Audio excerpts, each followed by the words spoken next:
Well, good evening, Arkansas. This is Good Marcus afternoon, Arkansas. This is and Chase Executive Director Taverick Rich here. here with Joe. Cameron and Derek. They're out in the field. If you guys could give me just one moment, I'm going to be Yeah.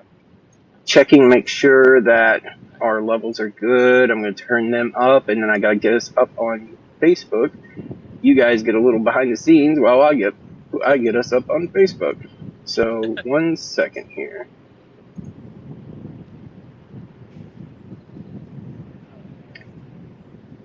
And I unfortunately do not hear Cameron.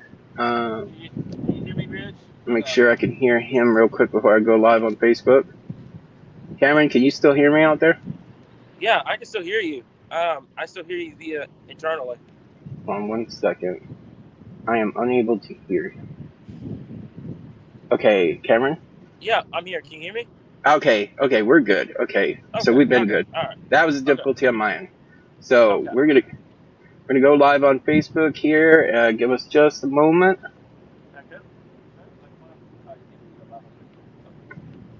Yeah, we're already live on YouTube. Say hi to everybody on YouTube. Hello, guys. All right. Tuning in, stuff like that. Coming to you live from Jonesboro here. The nice loves here. That's gonna be what that's on. How you cross that road? That's on 555. Yeah. All right. We're gonna go live on Facebook here right now. Give it just a second.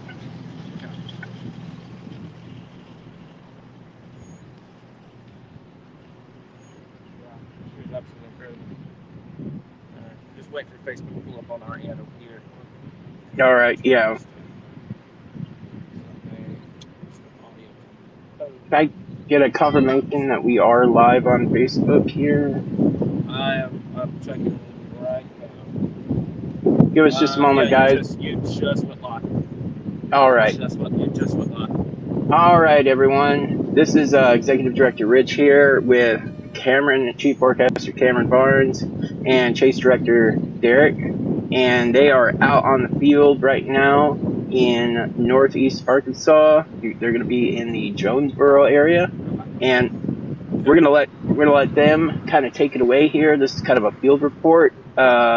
This ain't a Q&A too much. This is just them basically kind of breaking everything down for what their game plan is tonight, and maybe a little bit of what we can expect here. Yeah. So hopefully you guys can hear me well and clear. Basically, we're set up here in Jonesboro for tonight, as you guys know full well. We do have that PDS Tornado Watch here. For those that don't know what PDS stands for, that's going to be for the potential of strong to intense tornadoes. That is what we call a particularly dangerous situation. Storm Prediction Center don't put those watches out on a whim. It takes a pretty special event for us to get one of those tornado watches here. So we're currently set up live in Jonesboro right now.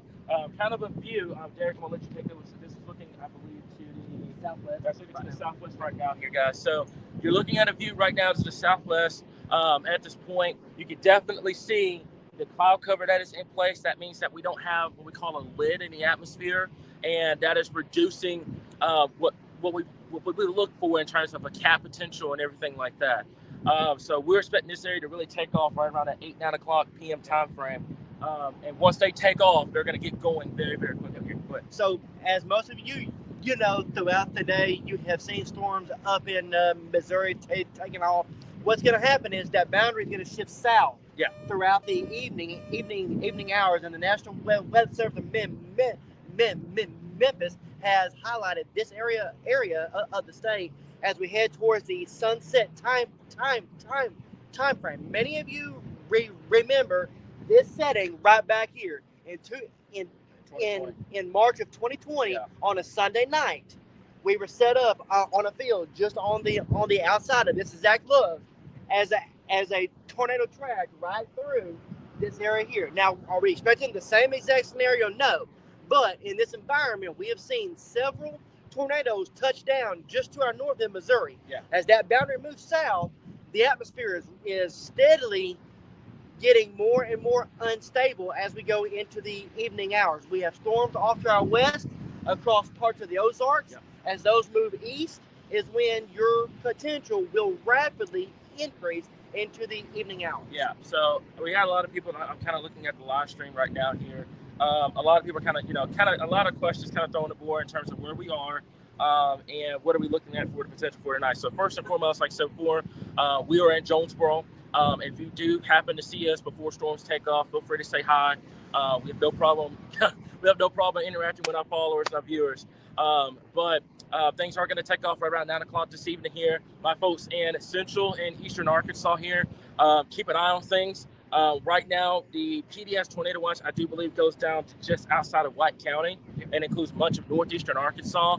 But there are some guidance that is wanting to take off additional cells around that Central Arkansas area, right around that 11 to midnight time frame, and that could potentially spark up another watch down there. Yeah. So we'll watch convective trends and stuff like that, but definitely something that we'll keep an eye on here as we move into tonight. But for those that are wondering, yes, we are in Jonesboro right now here. I think Jonesboro is going to be the prime area to watch as we move into the late evening and into the overnight hours. Go ahead. So the biggest thing is right now, obviously, we're going to be live streaming once conditions warrant. For our chase side of things at AWW, as we're live there, we're going to be live as well. We're going to have our dual coverage all night long as conditions warrant, especially across northeast Arkansas. Our hope is that nothing happens. That is our hope as we go into the overnight hours. It stays capped off, nothing happens, but that cap is steadily on a decreasing trend. And once that happens, we're already starting to see these towers try to go up to our west. Our dry line is currently from Texarkana to Russellville to Harrison. As these storms continue to push east, our cold front pushes east, we're going to be watching this area for the potential of additional development. We're starting to see it ahead of that main supercell. The areas to the north is going to bring that cold air aloft, and it's going to help to erode a lot of this warm air that has been in place too much today. We've seen this. We've been out in Oklahoma, as y'all know, last couple of days. Storms didn't really take off till it got dark because there was so much warm air aloft. Same thing is expected this evening. Yeah. So I'm just going to kind of, I'm looking at the comments and stuff right down here. This is something, we talked about this live, especially after what happened last night. Don't pay attention to just the level 4 risk area, folks. Those poor folks over there in Benton County, all the way through the northern part of the state, was not in a moderate risk. They weren't in any enhanced risk. I do believe they were in a slight, possibly. Some areas were in a slight risk. Like, this was not, last night was not a high-end risk for northern Arkansas. And we saw just insane damage across Benton County all the way through the northern part of the state. Already had 2 confirmed. And unfortunately, we've had 2 confirmed deaths from that. So, folks, tornadoes. Folks, we are begging y'all to make sure that you're staying weather aware. And another thing I want to address too is a lot of people have been trying to call us out saying, oh, the weather app's saying this and y'all are just doing that. Folks, those weather apps, literally, I'll give you an example. Okay, right now your weather app's probably going to say 0%, right? Let's say that storm develops. It goes from 0% to 100. That's how those weather apps work. We don't tell you guys that for likes and shares and all that. We tell you guys that because that's the potential, and it has the potential of happening. So keep that in mind here. I understand a lot of the weather apps are going to say this and say that, but you got to trust us, guys. We don't just throw stuff out there. We have that in place for a reason here. So we're going to stay here. We've got, like Rich said before, we've got some cells that we're tracking right now across northwestern Arkansas. Kind of similar to last night, those storms out there are going to track across northern Arkansas and into northeastern Arkansas. I do believe, as it stands right now, outside of what's going on in Missouri, these storms should stay relatively wind and hail driven. Possibly an isolated tornado will be possible, but I do believe as we get later in the afternoon and into the evening, they will become into a much more favorable environment for not only just the regular tornadoes here, but for the potential of strong to violent tornadoes as we move into tonight here. Yep. So the biggest thing is right now we are watching these here, and the cells forming ahead of this line, ahead of the cold front, are going to be the ones that are going to continue to move eastward into a very favorable environment. Again, we have cells ongoing right now in the boot hill. Those are north of the area. They are not going to affect Arkansas right now. What we're watching are the cells coming out of north central and northwest Arkansas. As those continue to move east, those are the ones that we're going to have to watch, especially in areas around Pocahontas, Jonesboro, the Paragould area, as they move, like Cameron said, into a favorable environment. Yeah, and Rich, if you could do me a favor, I see you got an awesome setup on your live stream. That red line that is right there, kind of draped pretty much from southwest Missouri all the way to northeastern Arkansas, just north of here. That boundary needs to be watched. That is a very, very important boundary, and that's what we call an outflow boundary. Basically, that boundary is where storms are initiating, they're getting going, and they are going to be helping produce the potential of seeing tornadoes as we move into tonight here. So those that are wondering, that are tuning in, how's Truman looking, how's Jonesboro looking, stuff like that. Hey guys, have some followers. The biggest thing is how's Jonesboro looking, how's Truman looking. Main threat tonight is going to be for the potential of tornadoes. Some of them could be pretty strong tornadoes, also the potential of significant hail and the potential of damaging winds. One thing before I turn over to you, Derek, I want to stress is that, not every single person is going to see severe weather. This is not a situation where, this is going to be a big old widespread event where every single person in the risk area is going to see severe weather. Some places may end up not seeing a thing at all, and consider yourself blessed, especially after what happened over the last 24 hours. But if you do see severe weather, biggest thing I want to stress is making sure that you know where to go and you know your safe spots in case we have any tornado warnings as we move into the night. Yep. Again, like we said, biggest thing is going to be, I mean, right now, as you can see, the atmosphere, the storms are trying to go up. Yeah. They're not really getting going yet. That's a good thing. That's what we want to see. The biggest thing is what happens as we head deeper into the evening hours. Those storms in Missouri move east. Yeah. What's going to happen as that boundary starts to push back south? Yeah, and I've got a lot of people asking, about Central Arkansas. Folks, it's a big if. It's a big if, but we're not sounding the all clear. Nope. It is a 50-50 shot, and we are not gamblers here, and I'm not gonna take a gamble on that. I'm just not. So tonight, if you're in Central Arkansas, I'd make sure you have your awareness up, make sure you have your phones on for alerts and stuff like that. But I'm not going to sound the all clear. I mean, this is not an all clear for Central Arkansas. I know we got a lot of people that are out for Memorial Day. Until we get that front through, we cannot sound the all clear, guys. We cannot do it. So you've got to just stay aware. The biggest thing I want to stress too is know your surroundings as well. When you have storm anxiety, it zones you in. It makes you not pay attention to your surroundings. You got to pay attention to your surroundings when you deal with severe weather. You got to know where to go. You got to know your counties. You got to know your cities and all that good stuff here. So for those that are listening to Central Arkansas, that's a 50-50, and I'm not going to take a bet on that. I'm not going to take a bet on that right now. It's just not going to happen at this point. I mean, the biggest thing is right now is because, we saw this, and if you've been following us along last couple of days across the plains. Yeah. We saw this last night, exact scenario happen, where storms were kind of large hailers, damaging winds, didn't really get going. And then as soon as that sun started setting, everything started going off. We saw it in Valley View, Texas last night. Ironically enough, the supercell that came through Arkansas formed literally just west of our hotel, tracked 10 miles south of our hotel, and went due east across state. Then we had another one that was just north of our hotel. None of these went until everybody started letting their guard down. Yeah. It got dark. Oh, it's a bust. Nothing's going to happen. And then guess what happened? Everything went off. It is late May. These storms tend to go off as the atmosphere cools down. Yeah. And again, a lot of people let their guard down. They see nothing during the day. It is a myth that tornadoes only happen at daytime. The peak hours are usually going to be from that 5 p.m. time frame to the midnight time frame. And I've even seen some situations where you've had a tornado at 2 or 3 o'clock in the morning. Like last night. So I mean that's the biggest thing, guys, that we want to stress is just making sure you don't let your guard down here. I understand it's Memorial Day weekend. Somebody's going to pull their phone out. They're going to see the weather app. It's going to say 0%. I'm like, oh, that's going to happen. We'll go to bed. Don't do that, folks. If you don't see anything tonight, that's gravy.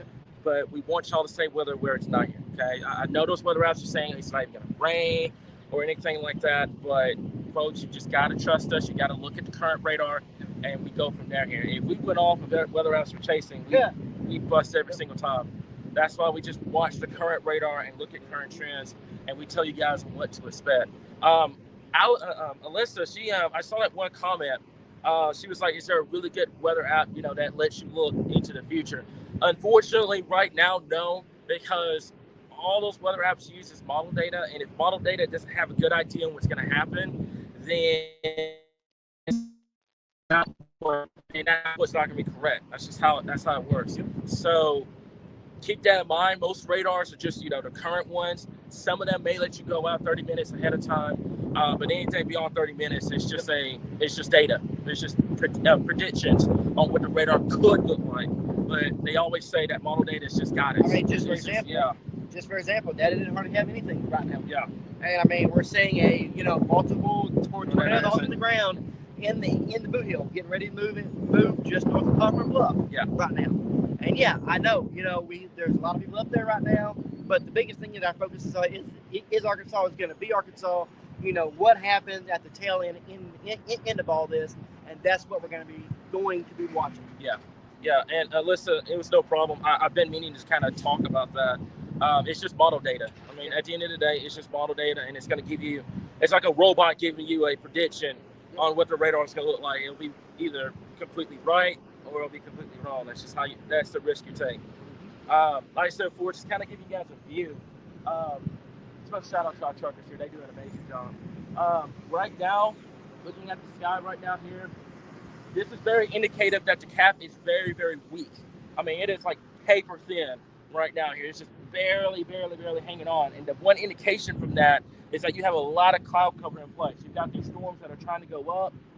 Not really, they can't really go up just yet, but they're just kind of there right down here. So, but then at the base, yeah, you can see a lot of your low-level shear. Trying to rotate. Yeah. You see a lot of low-level shear. You know, one of these storms or two of these storms go up. Yeah. It will be a matter of minutes. And I mean, there's enough shear in the atmosphere right now that all it takes is one. I mean, we have learned that in Jonesboro. We learned that in Rogers last night. Yeah. I mean, we learned it in Mayflower. All it takes is one storm to be a bad night. Definitely, you know, it doesn't take, 10, 15, 20 storms. All it takes is one. Yeah. So, other than that, Rich, do you have anything that you need to kind of go over? I know there's radar and stuff like that you've got to go over. Biggest thing I want to stress before I hand it back over to you, Rich, folks, I understand the storm anxiety. I do. We understand the storm anxiety, especially after last night. It's been a spring here in Arkansas. Especially after what happened last night, I understand. I'm just going to tell you straightforward, storm anxiety is not a ticket card to be rude to people. It's not. It's not a ticket card to be rude. So I understand that. I understand a lot of people are freaked out. They're, want to know what's going on. Be patient with us, guys, okay? Because we're trying to figure out the exact same information that you're trying to figure out. So when we figure it out, we will let you know. Just remain patient with us, guys. That's the only thing that I'm asking you right now here.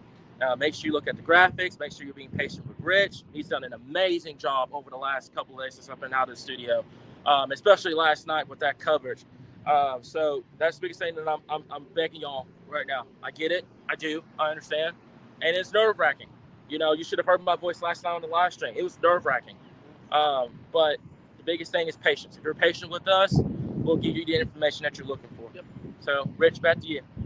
Yeah, so while you guys were talking, I noticed that they dropped the 2 tornado watches over in Benton and Washington County.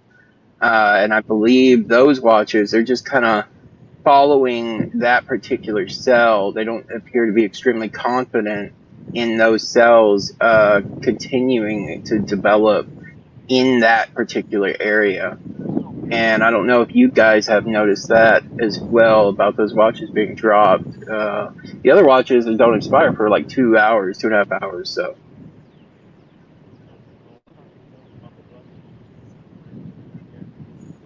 So I'm not sure if these guys are going to continue to be live with us, or I might want to switch over to another thing. Excuse me, one second. No, you're good. We're just looking at current radar right now, Rich. We're just looking at radar to kind of see what's going on and everything like that. Yeah. Did you notice they dropped those watches out in northwestern Arkansas? Oh, I didn't notice that. I mean, that's great. They're dropping the watches over there in northwestern Arkansas. Good deal. That's a really, really good deal. Especially after the last 24 hours they've been dealing with. I don't even know the total power outages right now coming out of that area. Last I looked a couple hours ago, it looks like it was still about 75 or 80,000 people without power. That sounds about right. Current outages in Benton County alone is 47,453. That is absolutely crazy, guys. So continue to keep them in your prayers. That's the biggest thing. And one last reminder, with severe weather, if it doesn't affect your area, consider yourself blessed. I know it's an inconvenience for those that want to get out on the lake and, that want to, enjoy their Memorial Day. But, there's folks in Benton County and there are folks in, in northern Arkansas that, their houses are destroyed. Their lives have been completely changed forever. Keep those folks in mind here. They would love to be in your shoes where there's no severe weather and everything is, crystal calm and everything like that. So please keep that in mind if you don't see severe weather for tonight. The watches are in place for a reason. They're there to make sure, storms were to pop up, but it's not a 100% guarantee that you're going to get a tornado on your doorstep. So please, please, please, please, please keep them in your prayers tonight, guys. There's a lot of people that I've talked to personally. Their lives have changed forever up there in northern Arkansas, northwestern Arkansas here. And for those that are wondering, PDS, that means particularly dangerous situation. It is on our graphics. It's a quick Google search. I mean, all you gotta do is pull your phone out, put Google search. You can search what it means. That's what it means. Okay, so please keep that in mind, guys. Okay, I hate talking about it, but a lot of people surprisingly get upset when they don't have a tornado on their doorstep, and I don't get that. I don't, because you have situations like last night where someone gets hit, and the unfortunate happens. Okay, so please keep that in mind. Latest mezzo they just issued for the storms in Missouri. Yeah. Right now. Okay. So far so good. So far so good. Yep. So a couple of questions I'm seeing. Timeline for Southeastern Arkansas. Late. It's gonna be late. You're probably talking a little after midnight. I haven't looked at the official timing, but I know for a fact it's going to be a little after midnight for our folks down there in Southeastern Arkansas here. So, yeah. Yeah, Other than absolutely. that, Rich, that one severe thunderstorm warning near Mountain Home, and that's honestly really it right now. Across the board, we're just kind of waiting to see what's going on. Yep. Yeah, we had a rather delayed triggering today, and I think that has a lot to do with what happened this morning. A lot of things had kind of changed, and basically we're just we're kind of in what we're called nowcast. We basically need to just watch the radar, see what develops, and as far as people talking about, hey, I'm in the lowest part of these risk areas. Am I really at risk? Well, I can't really answer that right now at this time. We're basically just kind of waiting to see for if we see any update to the SPC, and they feel kind of confident about that, we'll relay that to you. Otherwise, basically our graphics, they're updated 100% from the latest updates. This is what's on the board. This is what we got. I'm gonna tell you this right now for those that are tuning in. If you ever order, those cheesy breads from Domino's that has that paper over it, that parchment paper over it, and how thin it is, that's about as thin as the cap is right now. Like, this cap is like it's barely hanging on for dear life right now. I mean, you can just tell by the atmosphere. It is just barely hanging on here. And there's situations where the cap just hangs on long enough for the system to pass and nothing happens. And there are also situations where the cap breaks and you get these storms really start to pop up. So I would say pretty much from right now all the way to about, I'd say, 12, 1 o'clock in the morning is the time to stay weather aware and just pray that the cap just kind of hangs on long enough for us to not really see much here. But I've got a feeling with the cold front moving in, your system's moving in, it is going to be something that we'll have to watch right at 9 o'clock p.m. time frame. I will say this before we completely hop off and join in. How about not join in? Switch it back over to Rich and the Weather Center.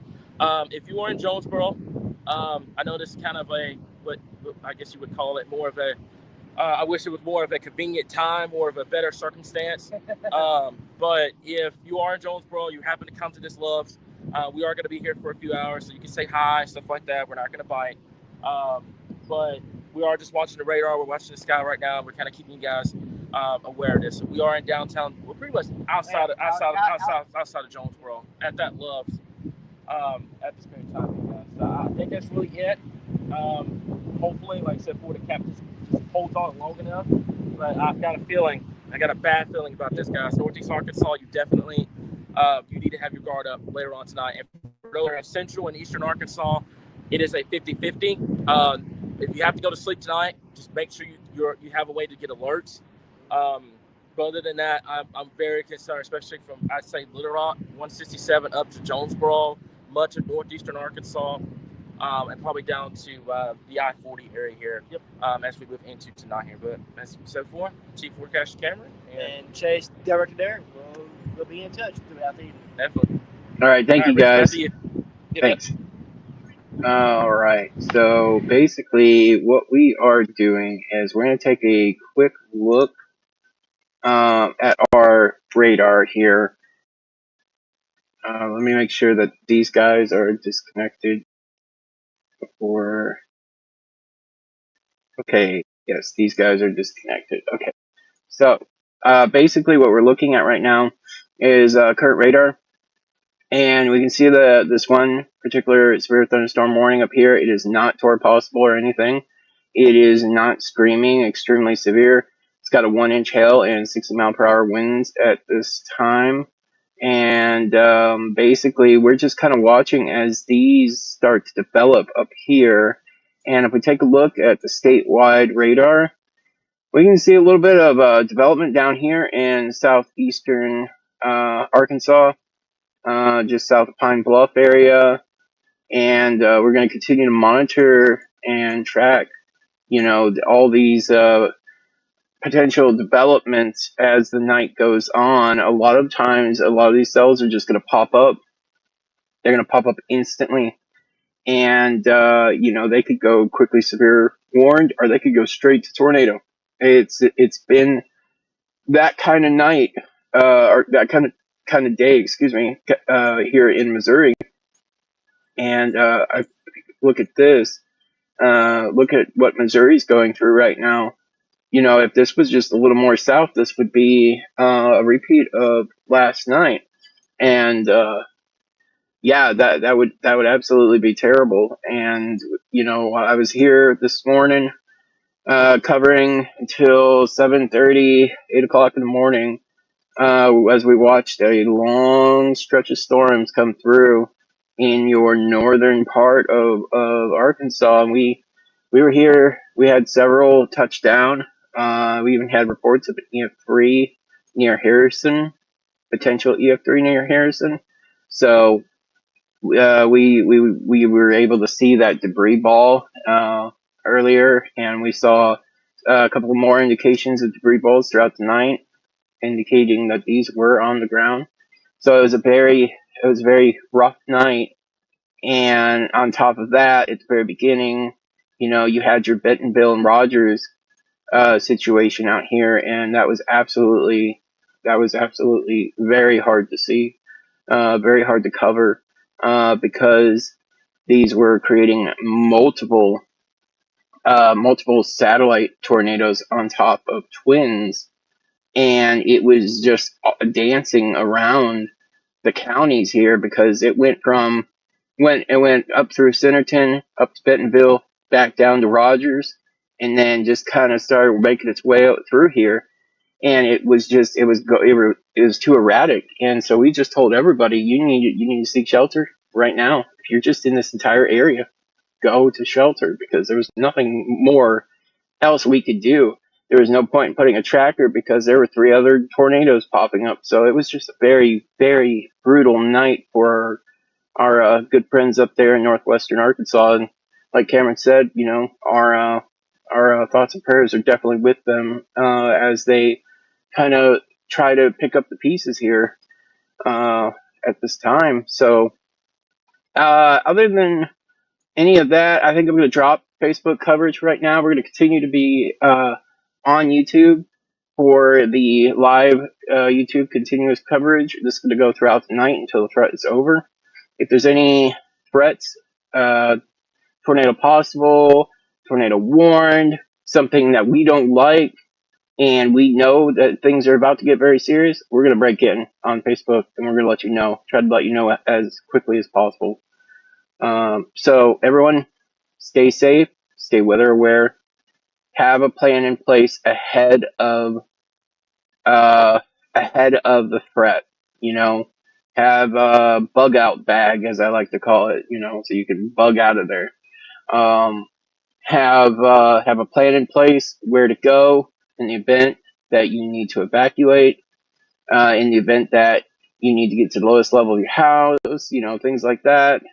Just get those plans in place with your family ahead of this, because you don't have much time to think when you've got a tornado warning on top of you and potential of it being on the ground, and you're only maybe a couple minutes, 10 minutes from it being right over your house. So everyone, continue to stay safe and stay informed. Stay with us on our continuous live coverage and pay attention to our app. And we're going to try to get through this last night here. I think we're going to have a little bit of a break after this.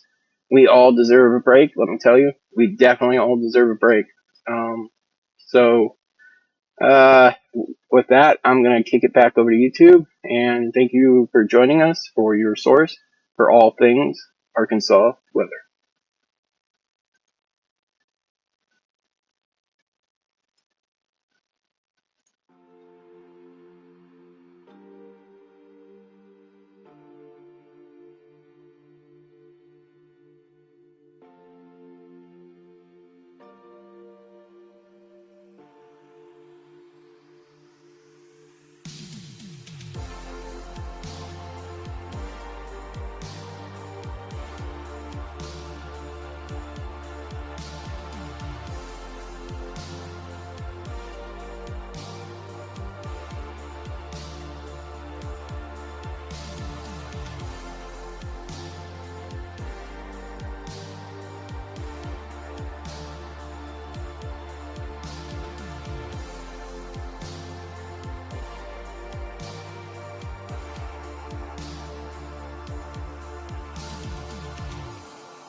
Good evening, Arkansas. This is Executive Director Rich here. We have a tornado warning issued here, and this is going to be for the East Central White County and West Central Woodruff County. This is going to go to 11 p.m. Basically, what we're looking at here is we got some rotation, basically just set to the south of Bald Knob. And this particular rotation, we started seeing its development. We weren't quite sure if it was going to get its act together, but at this time, it certainly does appear to be getting its act together. I'm going to put this in motion here so you can kind of see the direction of where this is going. This is going to go east at about 30 miles per hour, and I'm going to put a tracker on this. Give me just 1 second.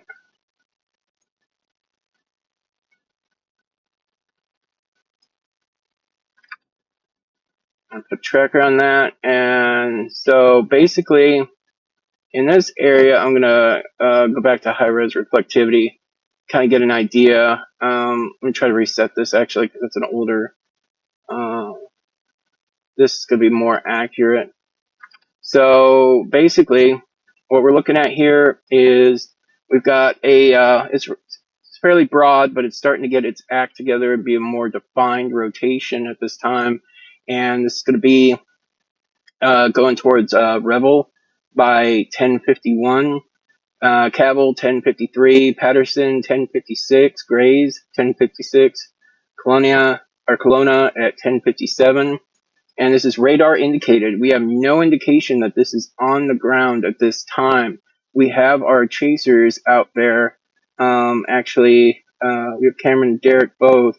I'm going to see if I can switch this over, see if I can get video. I don't believe I can. I think they lost signal, so I'm going to try to switch this over here. Okay. All right, so at this time, we're just kind of waiting to see if they can get signal back, and hopefully we can see what they're seeing because they're very near there at this point. So anyway, if you're just joining us, this is going to be for, I believe this is for both White and Woodruff County. And we can see, start to see some clearly defined types of hooks here. Okay, I think they are back. So we're gonna pull this up. We're gonna put this side by side here, and hopefully you guys can kind of see it. Let me minimize this a little bit here. So this is Cameron and Derek. They're out on the road as we speak. Let me pull this up actually. Yeah, we'll just keep it like that. So hopefully you guys can kind of see at this point basically where radar's at, where our tornadic threat is at. And I'm going to pull up velocity here. Yeah, you can see. And apparently we have another tornado warning just issued as well. And so basically, I'm not going to detract here from this tornado, but if you are in this particular path going through in and around Augusta area, Mitchell Corner, basically in this general vicinity here, going east about 30 miles per hour, this is going to be crossing over Highway 33 in about 15 minutes. So Mitchell Corner, Liberty Valley. This may actually already be slightly past you. Yes, it is. So at this time, we're going to be looking at our high-res velocity here, and we're going to basically say, Augusta, go ahead and take your tornado precautions at this time. And also Mitchell Corner, New Augusta. I don't believe there's much more cities in here. It's kind of a rural area. You guys need to be taking your tornado precautions. It's going to be moving east. And so we're basically just kind of waiting to see how our chasers handle it. I need to quickly go up here to our another radar indicated tornado. And yeah, we can see pretty strong rotation up here. And this is going to be for our folks in Greene County, Clay, and, yeah, Greene County, Clay. That's until 11:15 p.m. Let's get a velocity scan. Yeah, we can definitely see this is it's a fairly strong rotation up here as well, and this is definitely going to be rain wrapped. So basically, we're going to put a tracker on here. This is already crossing over Highway 140, 141. I'm going to clock this at 35 miles per hour, but I believe that it's probably moving. Oh, yep, 35. Okay. So if you're in the path of this tornado warning, it is radar indicated, not confirmed to be on the ground at this time. But Boydsville, Rector, Greenway, Holly Island, Community, Rin, Bell City, and that I believe that should be about that for Arkansas. So basically, at this point, if you are in these paths, you need to be taking your tornado precautions immediately. Get to the lowest level of your house, away from any walls or windows, exterior walls and windows, and you need to seek shelter immediately. If you are in a mobile home or an RV, you need to possibly prepare for whatever plans you've had in terms of dealing with a tornadic threat at this time. So we're going to go ahead and we're going to bounce back over real quick, not to take away from any of this, the tornado up here. We're going to bounce back here real quick because I want to make sure we've got, there we go. Yeah, now we can see a much more defined rotation up here. This is a much more defined rotation. It's going to be for your Liberty Valley area. And yeah, this is so yeah, we've been having some issues with trying to find exact positioning. Radars are very messy right now. So yeah, this is just past Liberty Valley. This is now coming into Mitchell Corner. So it might have been tried to hand off there actually slightly. But yeah, this is going to be coming in through Mitchell Corner area. And this is going to be going east at about 30 to 35 miles per hour. So if you are in Augusta, New Augusta, you need to be taking your tornado precautions immediately at this time. And I need to check in. If I could have one of my staff ask Cameron and Derek exactly where they are along this path to the storm, if they're able to kind of like turn around and kind of see it. Yeah, if somebody can ask him, maybe we can kind of get some eyes on this. Let's see here. We're gonna do CC check. We're gonna check for debris. I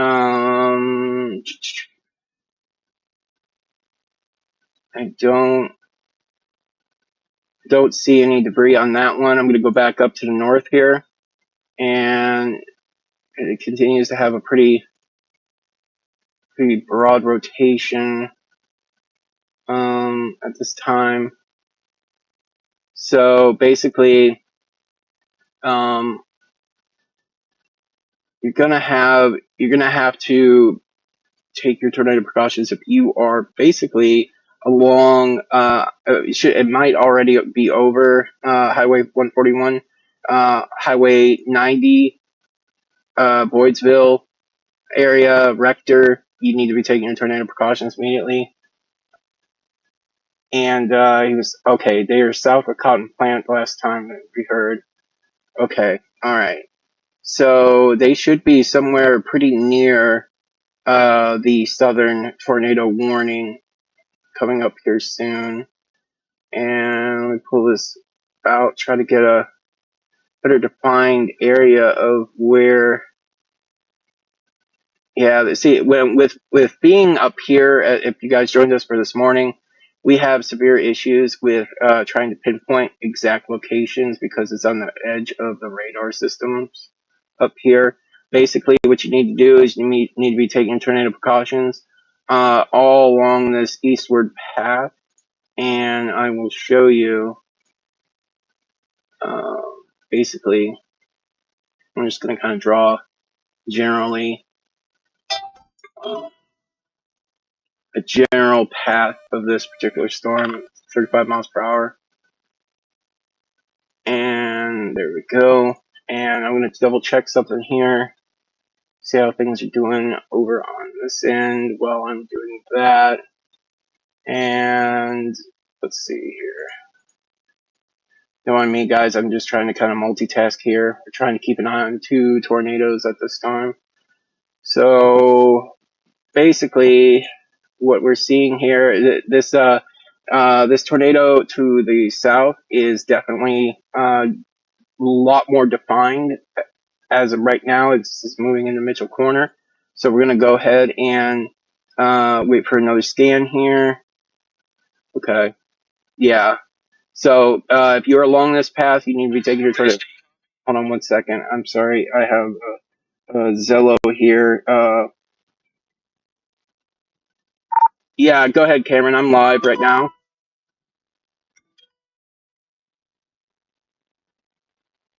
Okay. So we're talking delay message. I think it was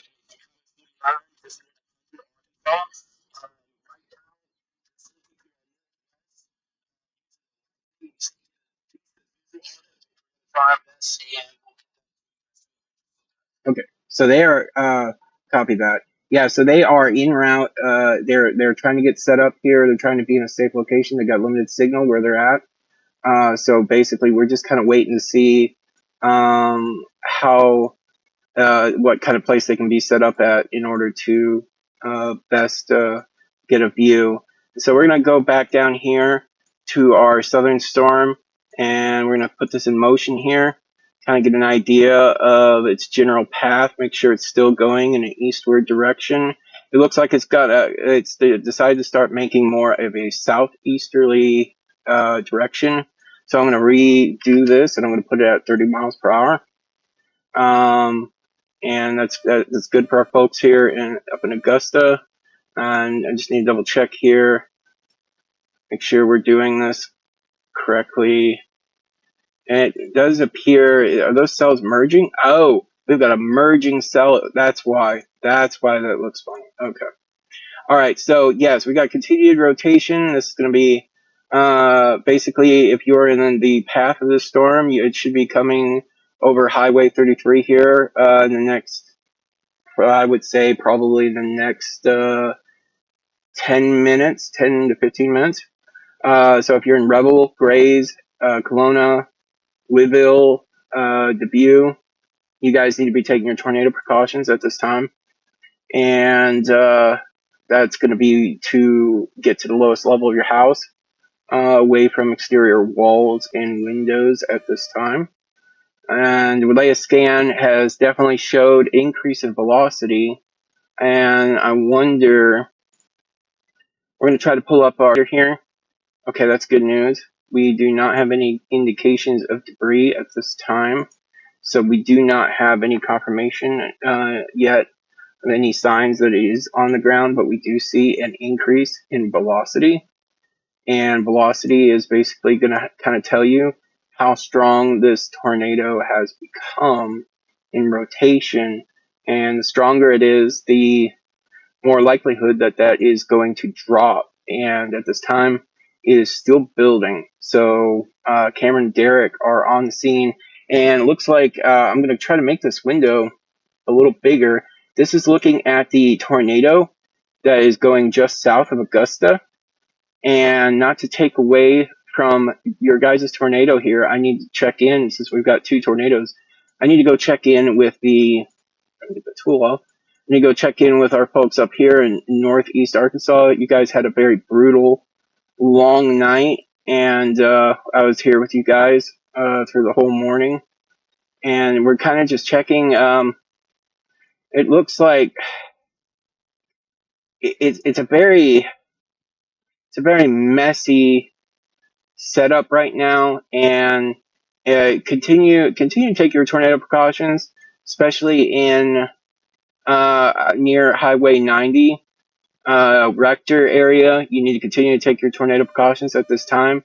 This is already passed over Boydsville and Knob, Highway 141, and the northern part of Highway 90. So this is already kind of already through there. And we're going to go ahead and look at, yeah, okay.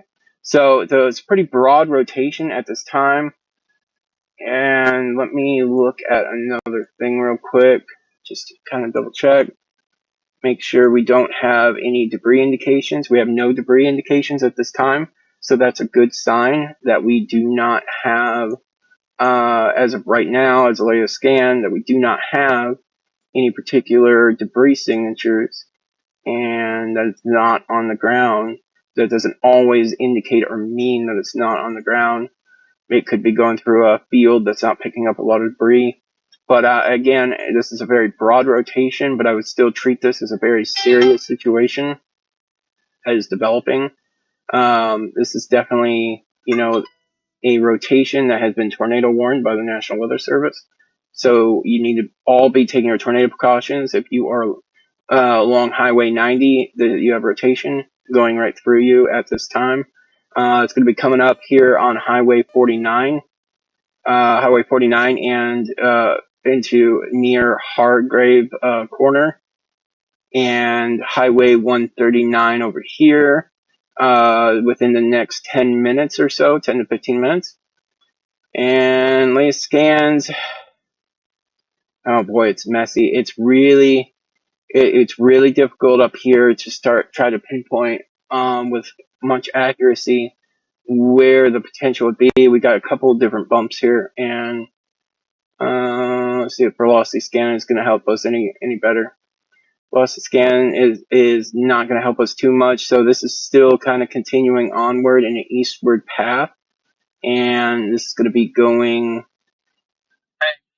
Second. Okay, all right. Sounds good, Cameron. Sorry, I don't have my earpiece in. We were actually not completely ready to go live yet. We thought we had a little bit more time. But anyway, so this is going to be your general area of where you need to be worried the most in terms of potential, and you need to be taking your tornado precautions immediately. This is still radar indicated, so that's good news. I'm going to go back down here back to Augusta area, and we're going to take a look at our velocity scans. It looks like it's not as impressive as it used to be, so that's good. That's good that our velocity scans and basically, our rotation tracking is not as impressive as it used to be. But if you are anywhere near Highway 33, this is going to be coming near you pretty soon. It's going to be coming across the highway. It's still radar indicated. This is hail, quarter size. And we're going to take a quick look at debris indication. We still have no debris indicator, so that is also great news. And it looks like they issued a special weather statement just to the south of this, and we're going to take a look at our reflectivity here. And as you can see, this is kind of the general area of where this particular rotation would be. And you can see it's about to come over Highway 33. But we can see we have multiple special weather statements going on over here. At this time, we still have continuing hail indication, and you can see these. It's starting to form a line. We were watching in models. It looks like they just shrunk that tornado warning and kind of more centered and focused on that particular area. So if we go, yeah, and this will kind of give you an even better idea of your potential. And I'll put a tracker on this. And we can tell that Rebel and Grays, 1059, 1105, you guys need to be taking your tornado precautions immediately. And let me clear that out here. Okay, so, and also there is a severe thunderstorm warning. It looks like there could be developing potential hail core and it looks like they just extended another severe thunderstorm warning along this line. So if you are looking at this on your radar, this is more in the middle part where this tornado warning is going to be and where the potential is. And don't mind my phone if you hear it.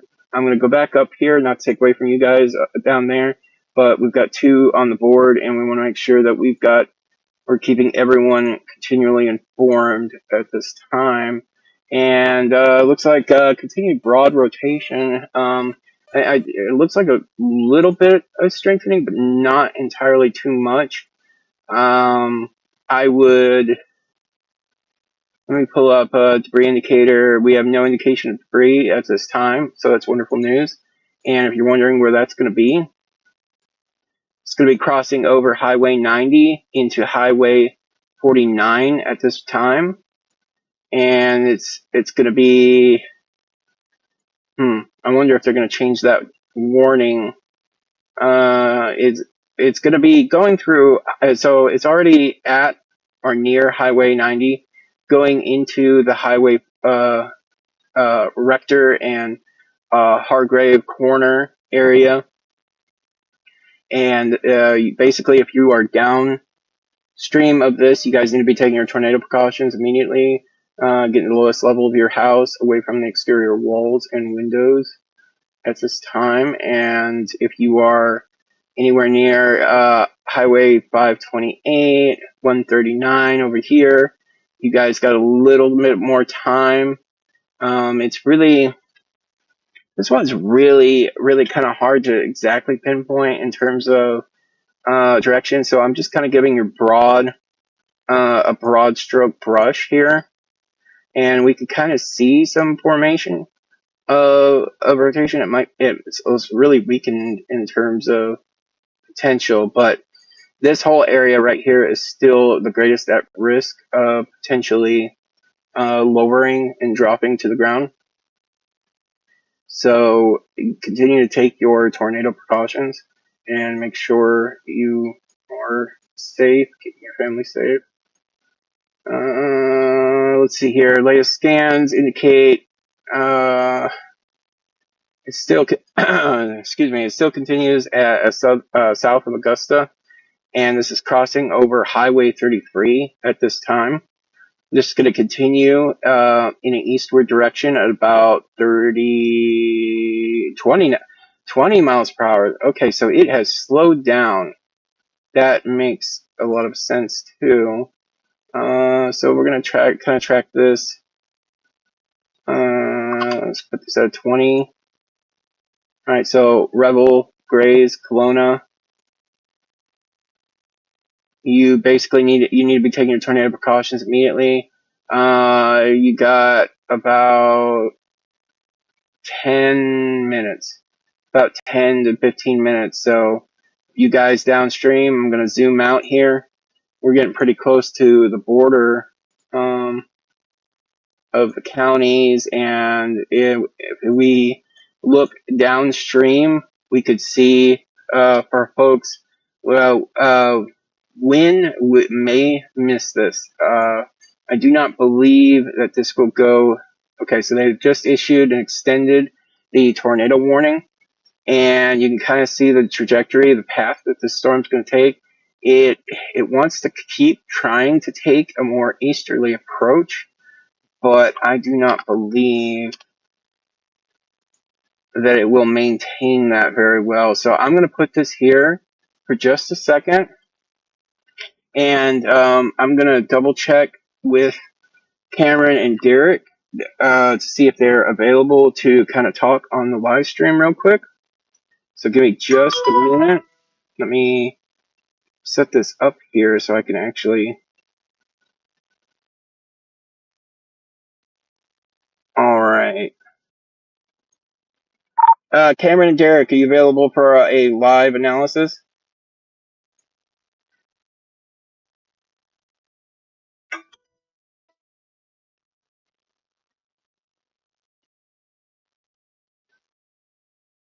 Yes, sir. We are.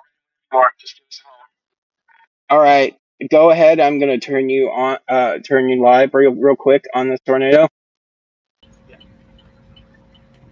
All right, sounds good. All right, all right, hey guys, this is Chief Forecast Cameron and our Chase Director here. We're here to give you guys a quick update from the infield of what's going on right now from this tornado warning storm that is moving towards the McCurry area and towards the that's going to be towards the Penrose area as well. Right now, if you know anyone in these areas, they need to take their tornado precautions immediately. You're looking at the storm right now here, so we're to the southwest of it. You're looking at it from a northwest point of view. You could definitely see the storm getting high up into the atmosphere. Right now, just looking at it, we don't have any confirmation of this thing producing damage or on the ground, but that doesn't mean anything here. You still need to take your tornado precautions at this time here. But very, very strong storm, getting positive lightning strikes with it.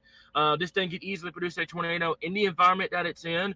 It can produce a tornado at any given moment. And if that tornado were to get going, it could potentially be a strong tornado here. So, like I said, if you know anyone in these areas, make sure that they're taking their tornado precautions. My first alert for my folks in Colt and the Wynn area. I would watch this storm very, very closely on its trajectory. It will impact those areas within the next, I would say, 30 to 40 minutes. So I said before, right now we're monitoring the storm. We're looking at it from the southeast, from the southeast looking northwest.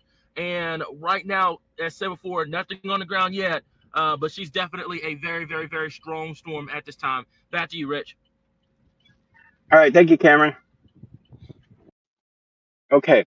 All right. So basically, at this time, we are we're basically kind of keeping an eye on this storm.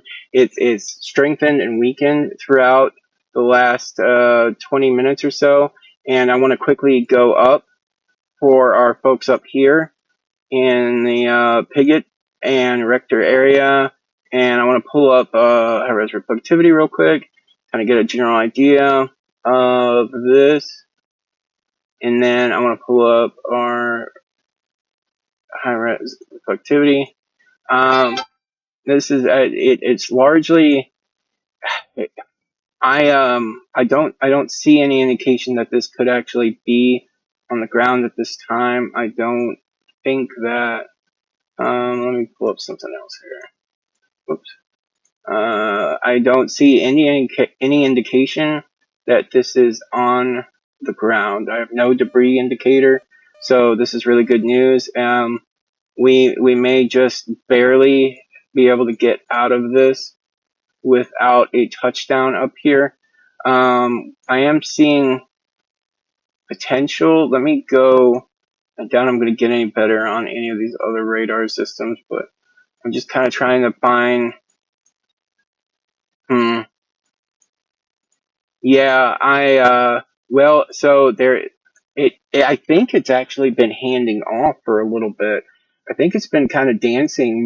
We saw that last night where the tornado rotation was dancing back and forth, going north and south up here in the northern part. And so basically, if you are in, I'm going to draw this particular area right here. Probably drew that a little too far. But this particular area right here, you guys need to continue to take your tornado precautions. It's going to be along Highway 49, 139, 90. And just in case, I would recommend additionally Greenway, Nimmons, in case it does decide to hand off at this time, because this is a very long cell that's coming in. And it looks like it is producing ping pong ball size hail, winds 60 mile per hour at this time. Yeah, this one's kind of complicated in a sense, simply because it is a radar gap. And we're gonna go back down here, see if we can kind of sort through this. It kind of makes sense of what's going on down here. All right, so it looks like rotation is broadened. It's weakened quite a bit. If we try to put a tracker on the potential of this is going to be going just through here. I'm going to clock it at about 25 miles per hour.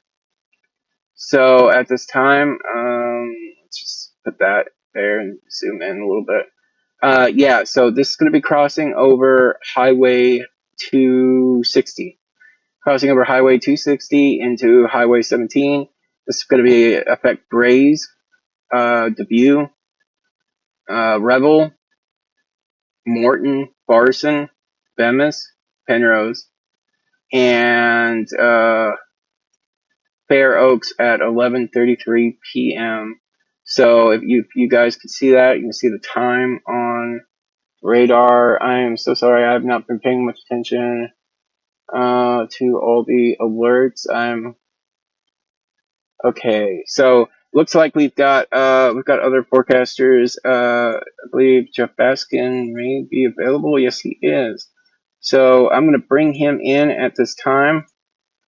Give me just a second, and let me switch over scenes.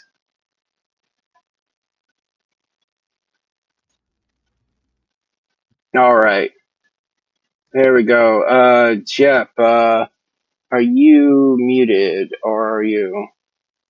Can you hear me, Well, Jeff? let's see. Can you hear me? Yep, looks like we're good to go. Okay. All right. That's good. Well, we've been tracking these 2 tornado warnings, one in northeast Arkansas, very close to Rector in northeast Arkansas. Looking at the Memphis radar, there is some broad rotation there, so that's why that warning continues with that tornado threat. With the tornado warning for the storm that is now south of Augusta, that rotation has actually weakened quite a bit. It was quite strong as it started crossing over the White River Basin, but then has started to weaken, and that's because it's starting to merge with another cell and starting to go more linear based. So that's why that rotation is weakening with time, but that also means an increasing threat of some strong winds. So across parts of east central Arkansas, including the McCrory area, I'd really be on the lookout for some strong gusty winds, especially south of Tupelo, between Tupelo down to about Cotton Plant. That is likely where we're looking at the highest threat for some strong winds, and that's right along. It looks like that's right Highway along Highway 17. 4963, 17. Yeah. Yeah, just right in that area, we're looking at the possibility of some strong winds. But that rotation really has weakened quite a bit over about the last 20 minutes or so, and I think that given the situation, the rotation may continue to weaken. That doesn't mean that the whole storm is going to weaken, though, because that wind threat is going to continue. And one thing that we're looking at, cells developing around the Melbourne area and also west of Arkadelphia. Some of those showers are starting to grow in intensity, and maybe looking at some of a wind and hail threat developing with those storms to the south and west of Little Rock area over the next, say, 20 to 30 minutes. So this isn't just something for northeast Arkansas. This is also a concern for parts of central and south central Arkansas over the next couple of hours. We've seen a real uptick in storms developing right ahead of the cold front as it's moving into central Arkansas. We have a weak little upper air disturbance that's pushing into the state, and that's helping to fire off some of those storms right along that front. This isn't a really, really strong cold front, but it's enough in this atmosphere to fire up some of these storms. And given that the really warm and humid conditions we have in the unstable atmosphere, that's why we have that severe threat. The highest tornado threat is mainly for the northeast part of the state, south and west. It's looking like more of a wind and hail threat because over central and western Arkansas, the winds aren't really changing direction too much with height. Even though they get stronger with height, they're not changing direction, and that what indicates more of a risk for storms that develop into a line. But as they do so, that's when you're really going to have your hail threat and then an increasing wind threat as those storms become linear. So that's what we're looking at right now. Again, those 2 tornado warnings, one in northeast Arkansas for the storm, very close to Rector, although it looks like that rotation is fairly weak at this time, but some strong winds, very heavy rainfall, frequent lightning likely. So, even if there's even if the tornado threat doesn't appear all that high with either of these storms, that doesn't mean that they're not severe. It doesn't mean that they can't do damage, because we're looking at the potential for 60, possibly some 70-mile-per-hour wind gusts in association with these storms as they move through. It's a lot of times people underestimate the damage capability of straight line winds. When they hear, oh, it's not a tornado, it's straight line winds, then they don't take it as seriously. That tornado warning for East Central Arkansas, it looks like it has actually been allowed to expire. The rotation is really weakened. However, still some indications of some strong winds, but I'm seeing that tornado warning has been dropped for Correct. East Central Arkansas for the storm that's just moved south of Augusta and towards McCrory. Are you saying the same thing? Yeah, that'd be correct. It did drop, yes.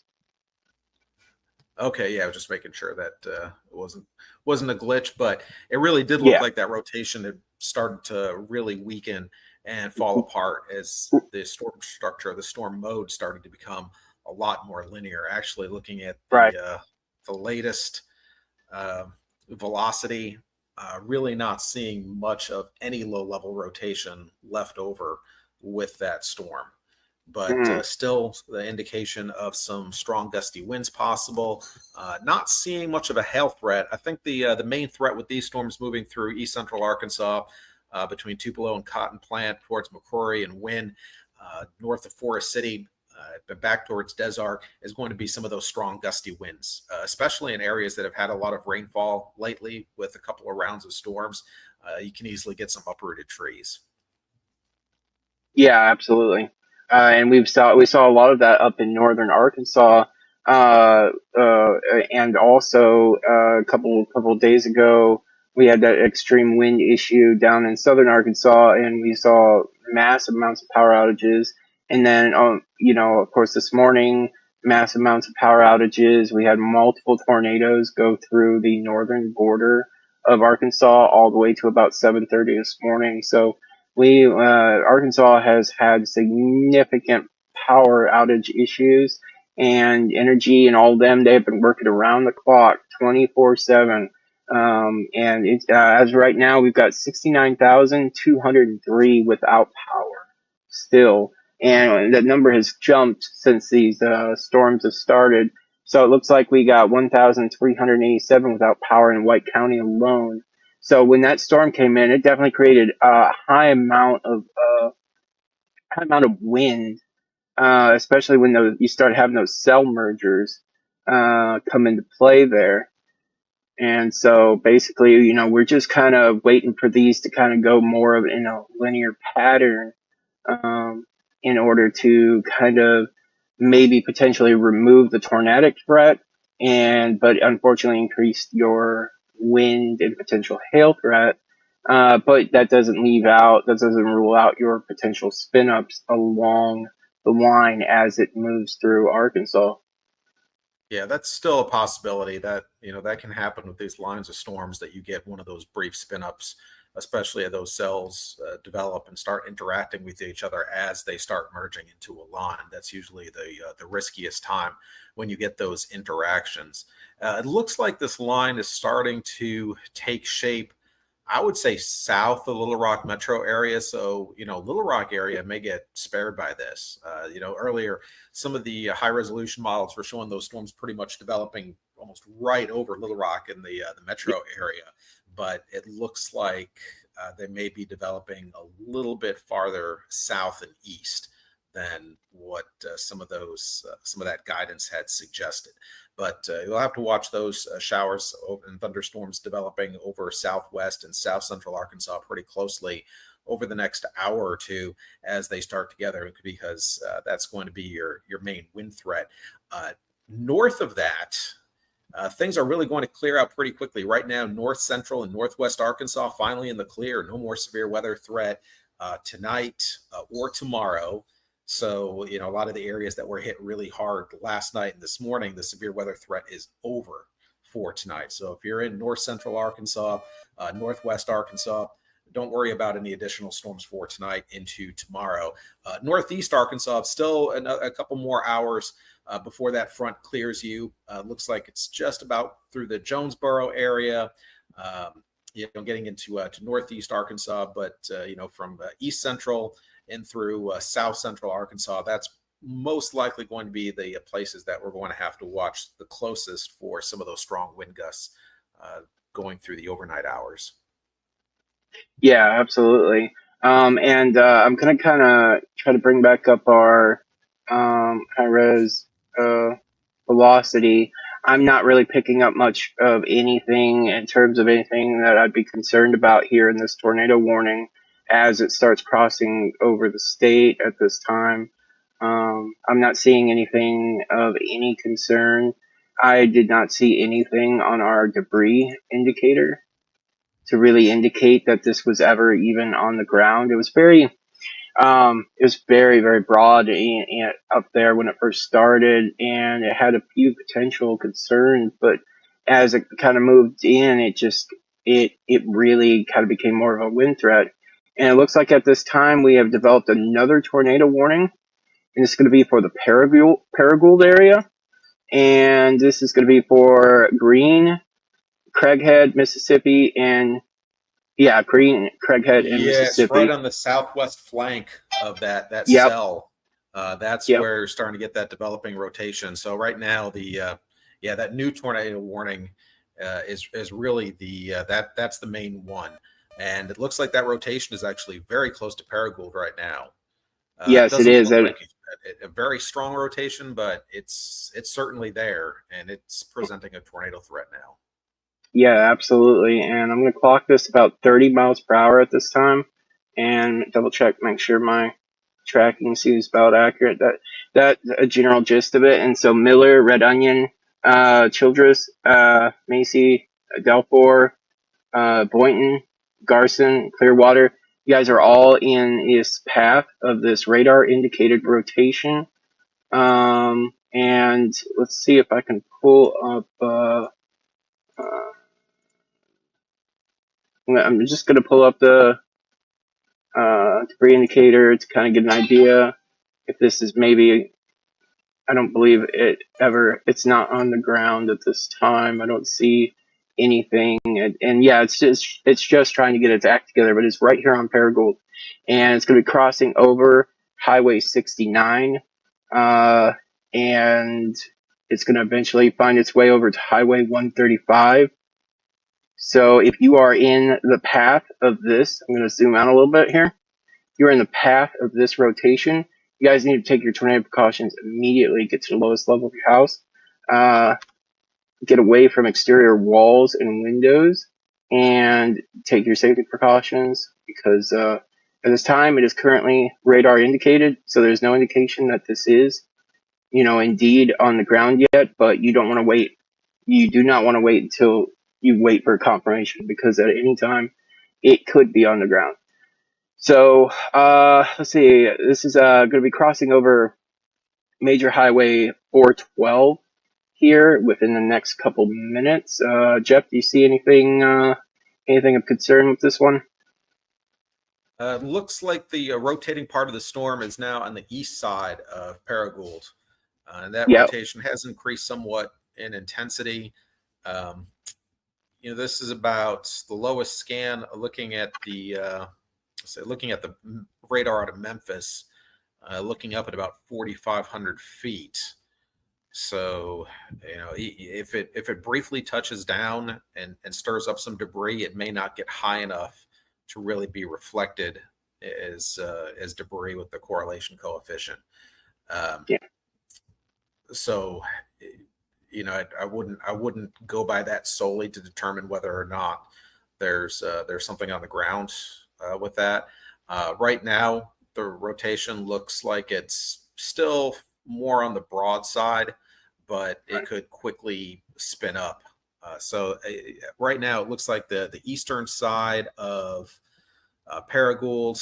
It's going to move over some agricultural areas, and then towards the community of, I'm seeing Brighton. Paragould. That is in the path of that. That is it's good. Yeah, so you got Twin Oaks, Morningstar, Lakeside, Kaufman, and down. Yeah, it is going to definitely come extremely close to Brighton. Bard, you should all take your tornado precautions, even if Yeah, you it's are moving outside of the tracker. Yeah, almost right along Highway 412. right, Uh, exactly. 412, the rotation is very close to 412 and 135. Yeah, and yeah, it should be already on it because this is a scan from 1 minute ago, so it is definitely going to be about there now. And this one's moving at 20 miles per hour, so this is not a fast moving uh rotation. This is not a fast moving storm, but it is definitely moving over through, like you said, 412 and 135 at this time. And we're going to take a look at our storm relative velocity here, kind of just get an idea and get an idea on reflectivity. So yeah, we can see kind of a development for a much potential hail core being developed just above it. And yeah, so if you guys are in the path of this particular storm, anywhere from Highway 412 going down, even Bard and Brighton, consider taking your tornado precautions, because at any point in time, this could hand off, and we saw that a lot this morning. And you should really consider taking your tornado precautions if you're even near this particular path.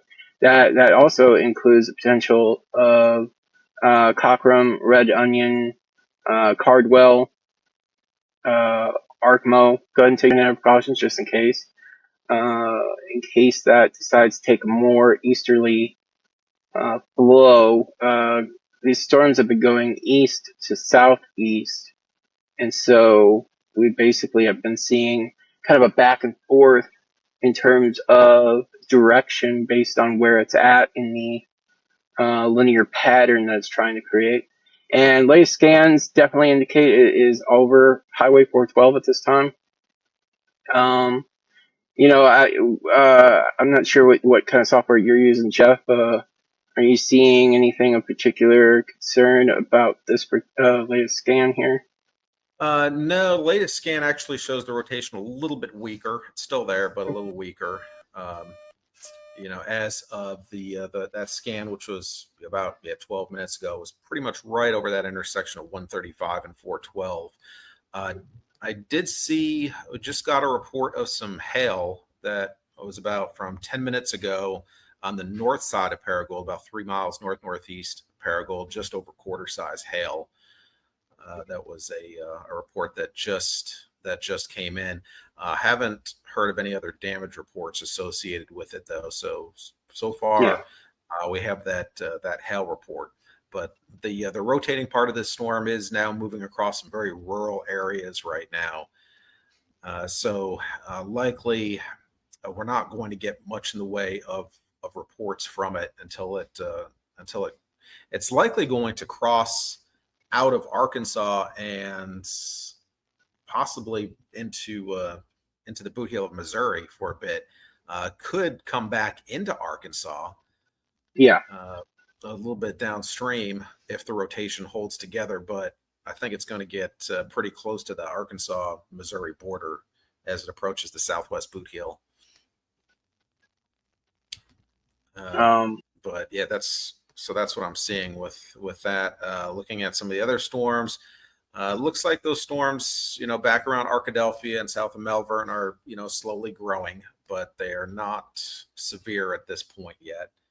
I've been just watching the progress of those because they are in an environment where, you could really get, if they're able to overcome some of the upper air, dry air that's around and what's left of the capping inversion, if they can overcome that, they can really turn into some pretty powerful storms. So we're monitoring those pretty closely. But right now, the worst storm, the storm of greatest threat, is the storm that is just to the east of Paragould.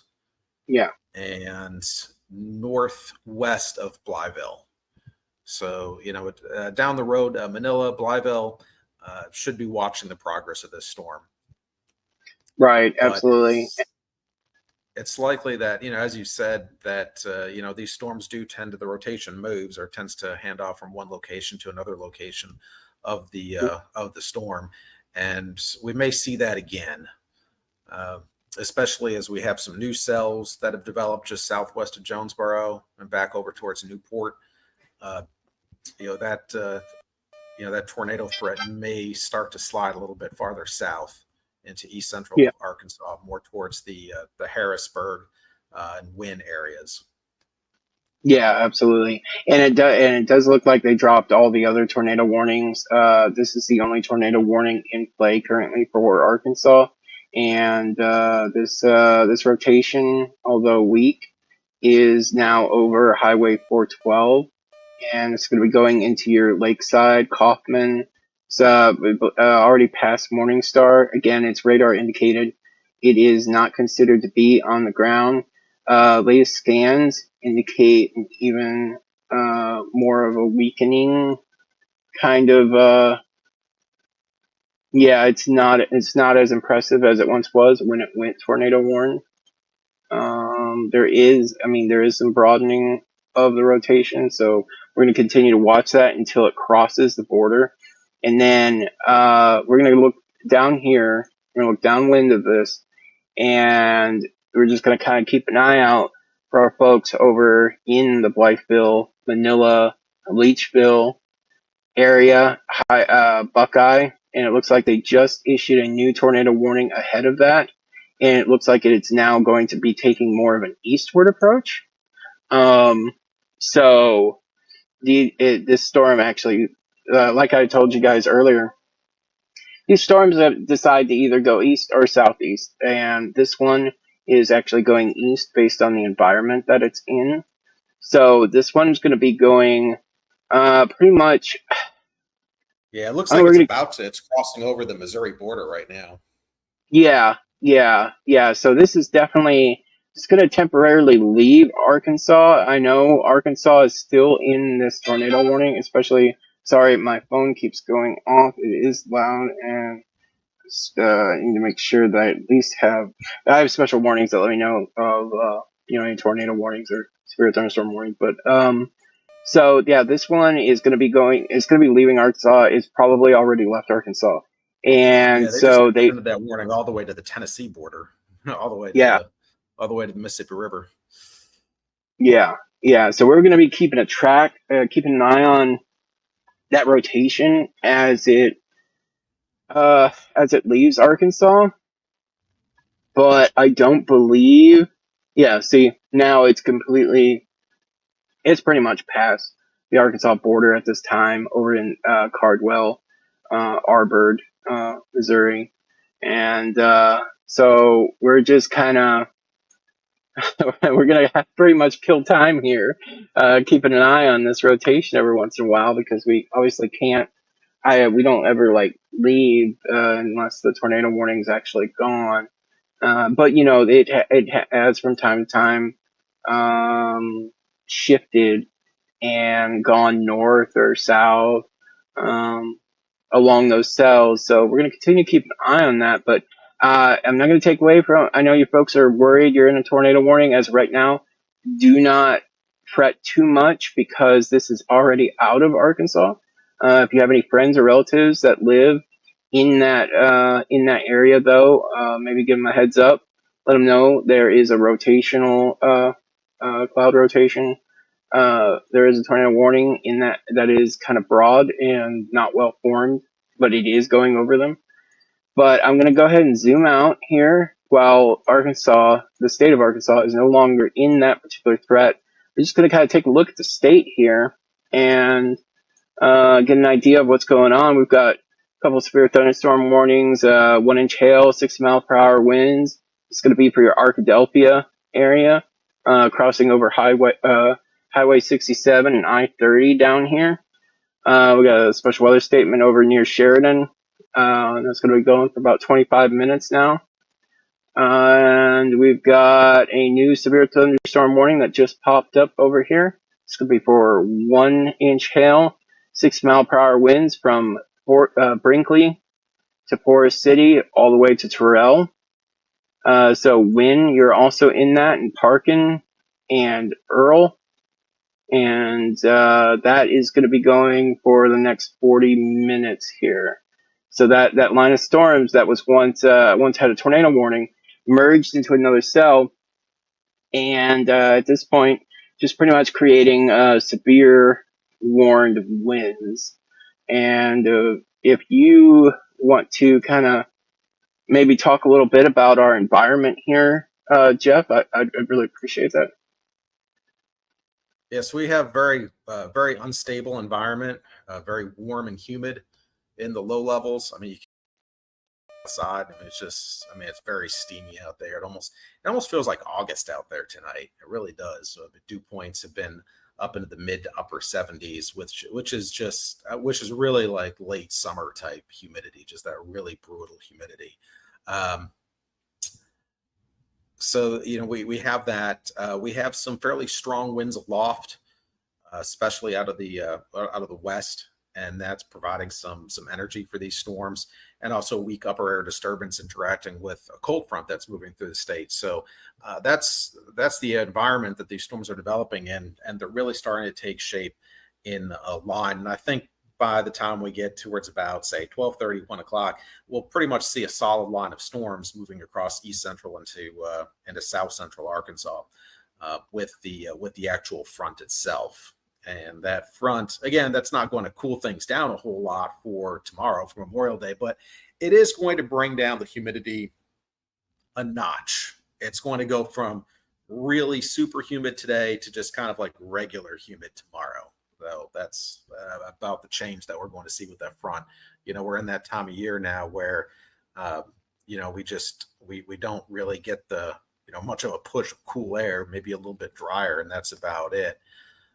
Looks like a new tornado watch was just issued for a large portion of south and southeast Arkansas for out ahead of that developing line.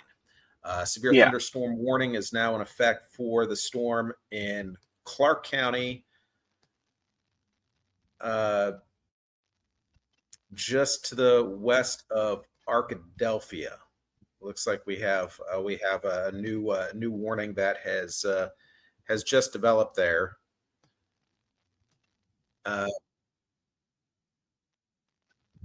Yeah, I'm going to switch back to Little Rock radar. I still have Memphis up. That's not going to show the Arkadelphia storm very well. It's so, very weak.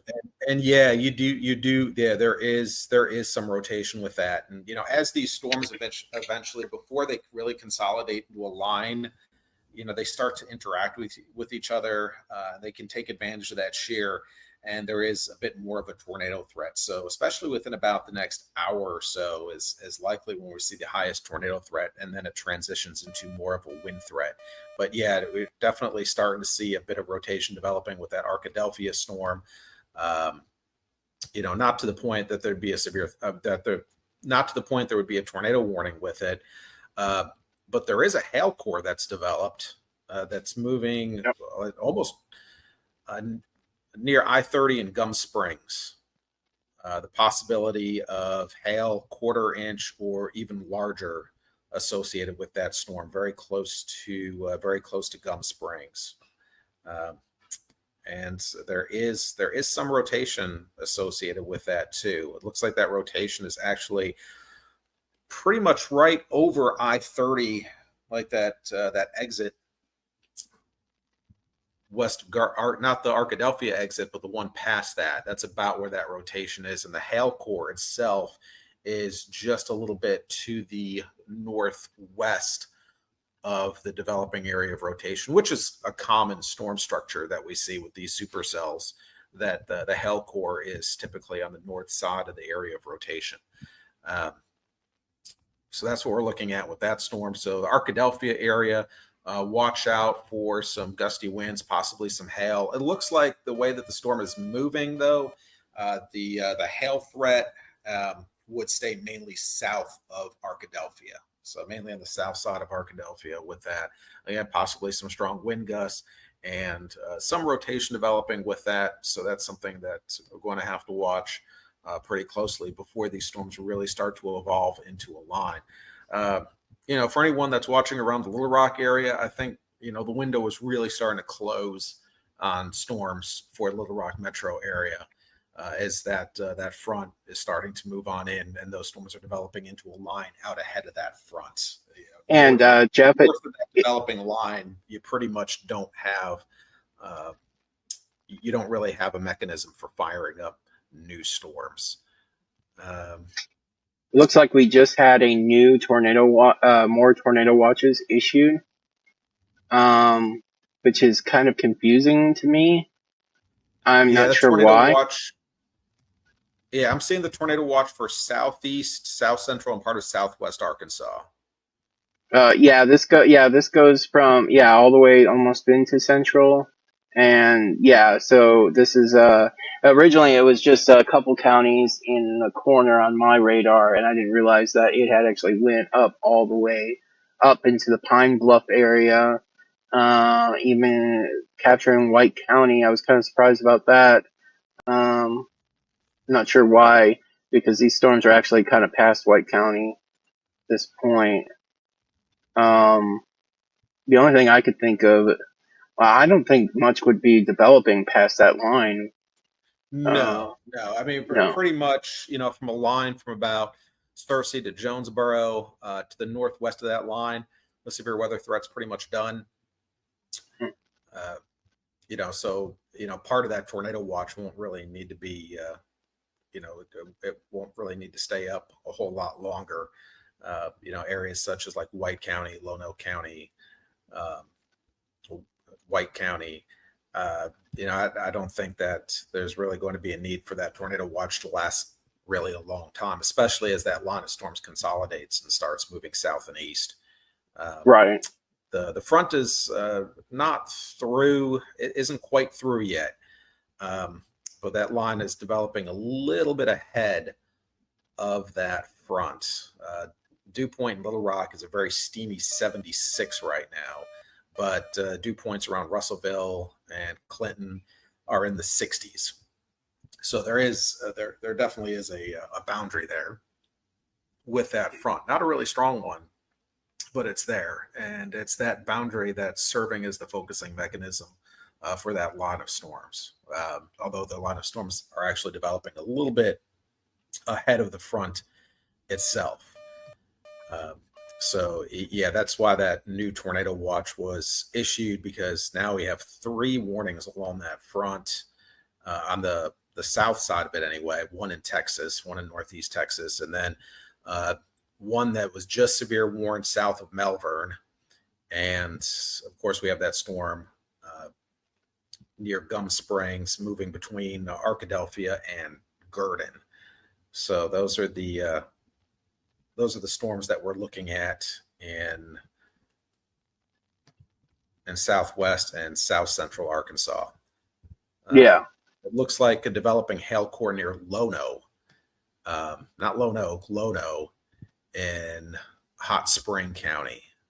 That's about to move into Grant County. Okay. This storm is likely going to stay south of the Sheridan area and Highway 270. It looks like that's mainly where the severe threat is going to be, south of 270 over the next couple of hours. And these storms will basically try to connect to one another eventually, if it is able to connect. But I wanted to take a quick look at our tornado warning up here and just kind of get a feel for what's kind of going on with it. There continues to be potential rotation along a couple parts of it, and it's not very impressive at all. So there's a couple of very weak areas of rotation with it. The main threat with this storm would be strong winds, and it looks like the worst part of that storm is pretty much moving almost right along the Arkansas-Missouri border. Yeah. Areas, especially just on the north side of Blytheville, that would be the area of concern over the next 30 minutes or so. So really that very northern, very, very northern portion of Mississippi County. You might see that, Osceola is you're in a tornado warning, but you're really not. The tornado warning only covers the very, very northernmost section of the county from about Blytheville northward. Mm-hmm. So that includes Blytheville, Gosnell. Those are the areas at risk from that tornado warned storm. But again, it looks like more of a strong wind threat than a direct tornado threat at this point. Right. There's not really. There's not a dominant area of rotation that I'm seeing. No, and it continues to bounce up and down. It attempts something and then kind of falls apart. So I think the wind's kind of overtaking the tornado threat in this particular instance for sure. We can try to bring up. We can just kind of stick with velocity here. Just kind of get an idea of what kind of winds are going on up here. And these are pumping out about 40 to 50 miles per hour just above, your head. And so I would honestly guess that winds would definitely be more within your severe thunderstorm warning limit. As far as hail goes, reported to be about 1-inch hail, and this is going to be for multiple parts of the cell. We can see that we did have a report over here. This was 1.25 inches, so we definitely do have reports of hail. You can kind of see that hail core over in just to the east of Arkansas there. So there was definitely hail within near Paragould, and all of that is kind of moved off. And over down here, like you mentioned, the northern parts of north of Blytheville, that particular border, it's basically just kind of experiencing very basic wind thunderstorm type issue. Nothing impressive, nothing to write home about in terms of rotation at all here. So if you guys are in this tornado warning, I would kind of rest easy on this. I think they just wanted to kind of cover all their bases before, just in case. But I'm actually kind of surprised they extended the warning out that far. Yeah. For that long, going out till midnight. Right. Exactly. Personally, I'm not really a fan of 45-minute tornado warnings for things like this. Yeah. But that's, yeah. They put it out all the way into the. But if you're gonna put it all the way to the Mississippi River, then that's the time period that you'd have to go with. Assuming that it lasts that long.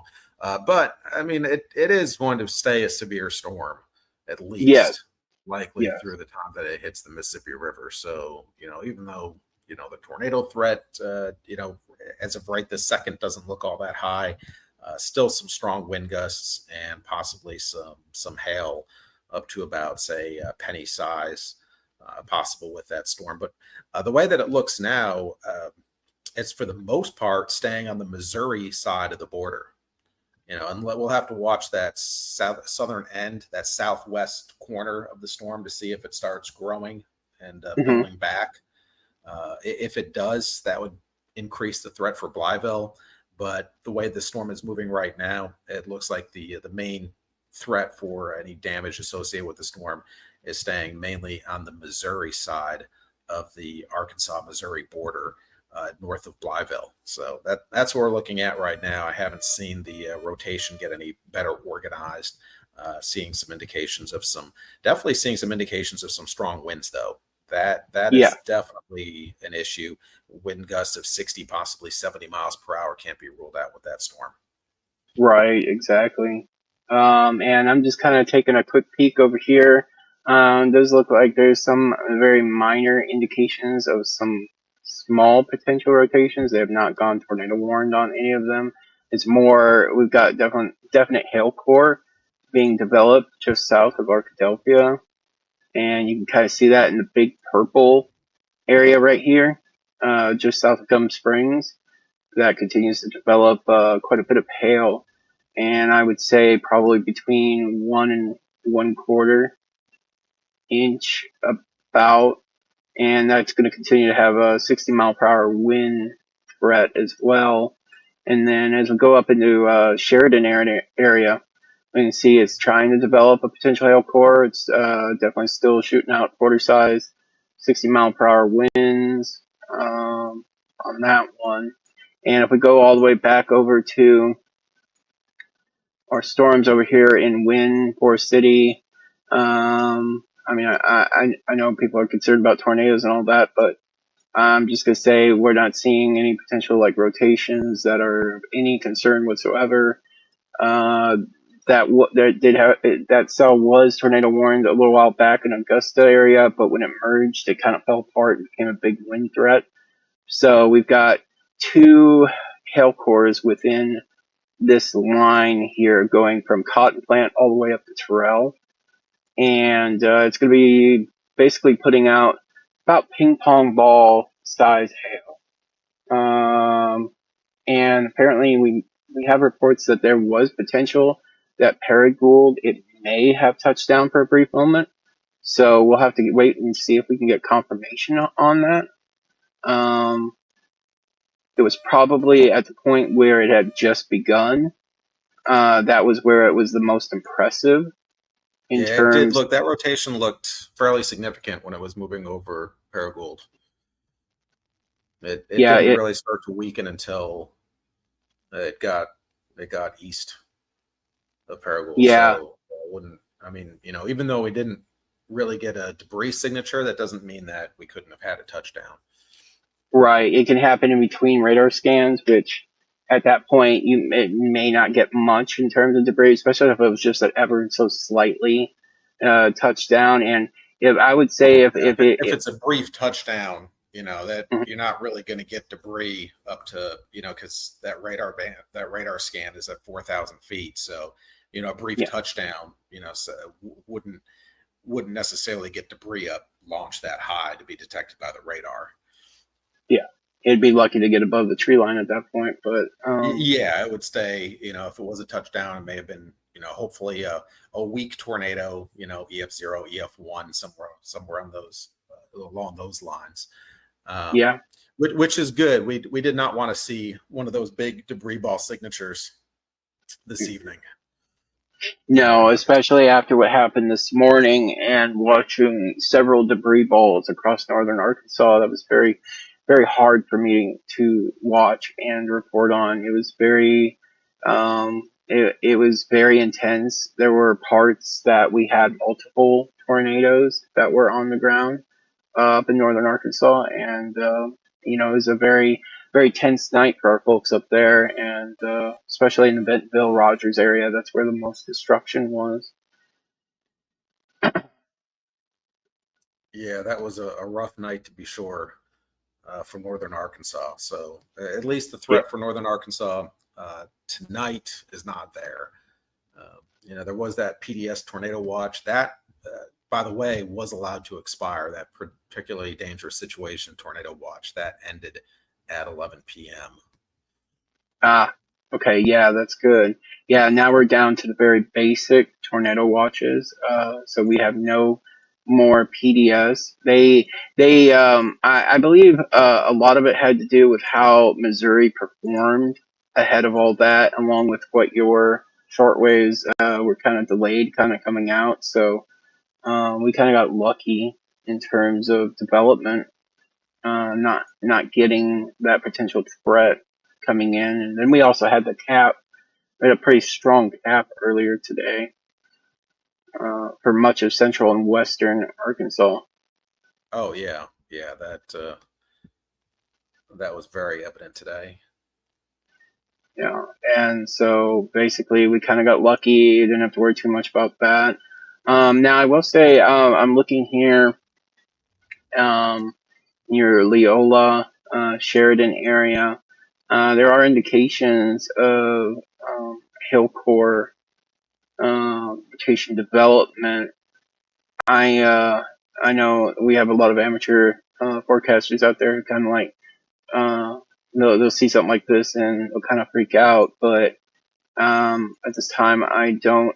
The only thing that I would be kind of concerned about is how Leola is kind of looking as far as how Gurdon is. That is not in line at all with Yeah, where you would have that rotation.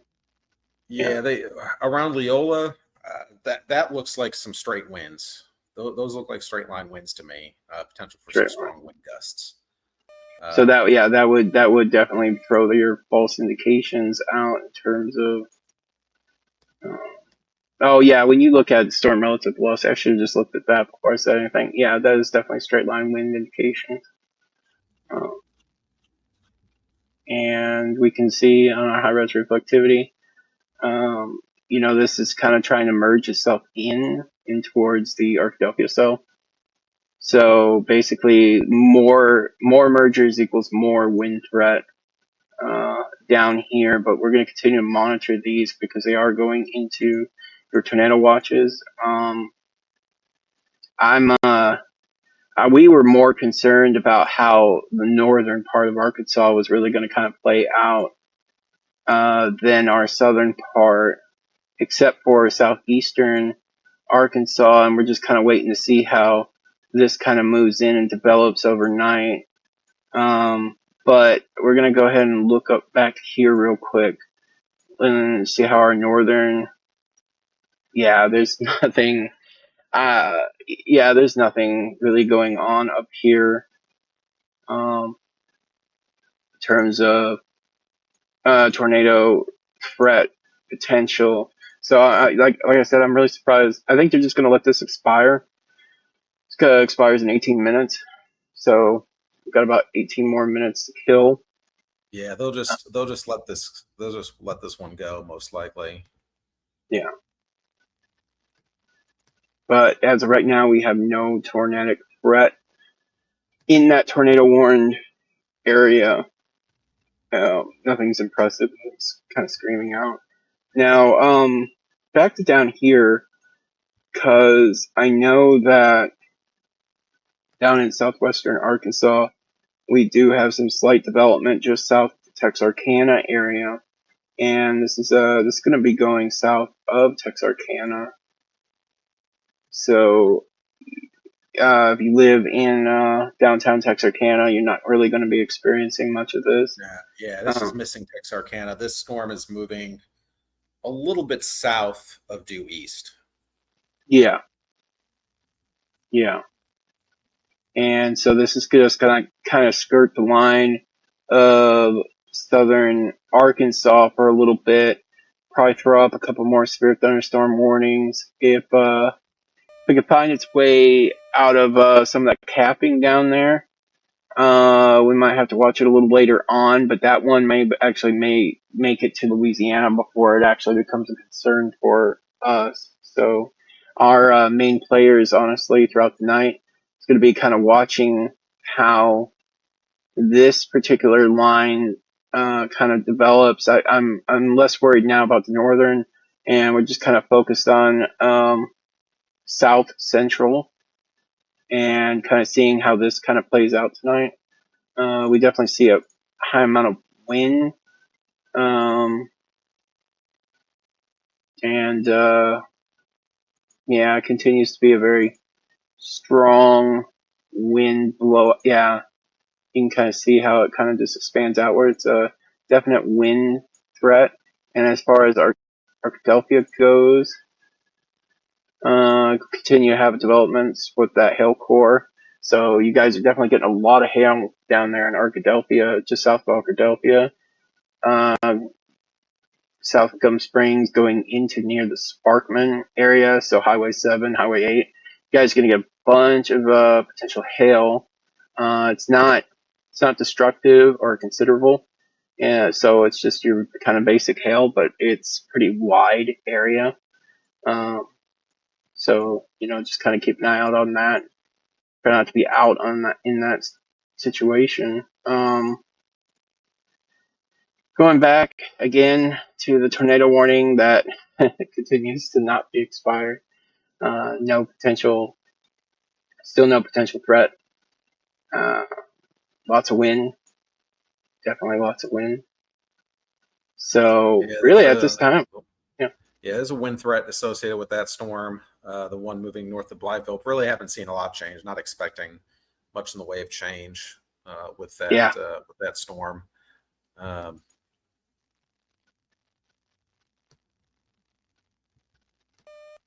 technically, it looks like that warning still may be trying to cut into Craighead County.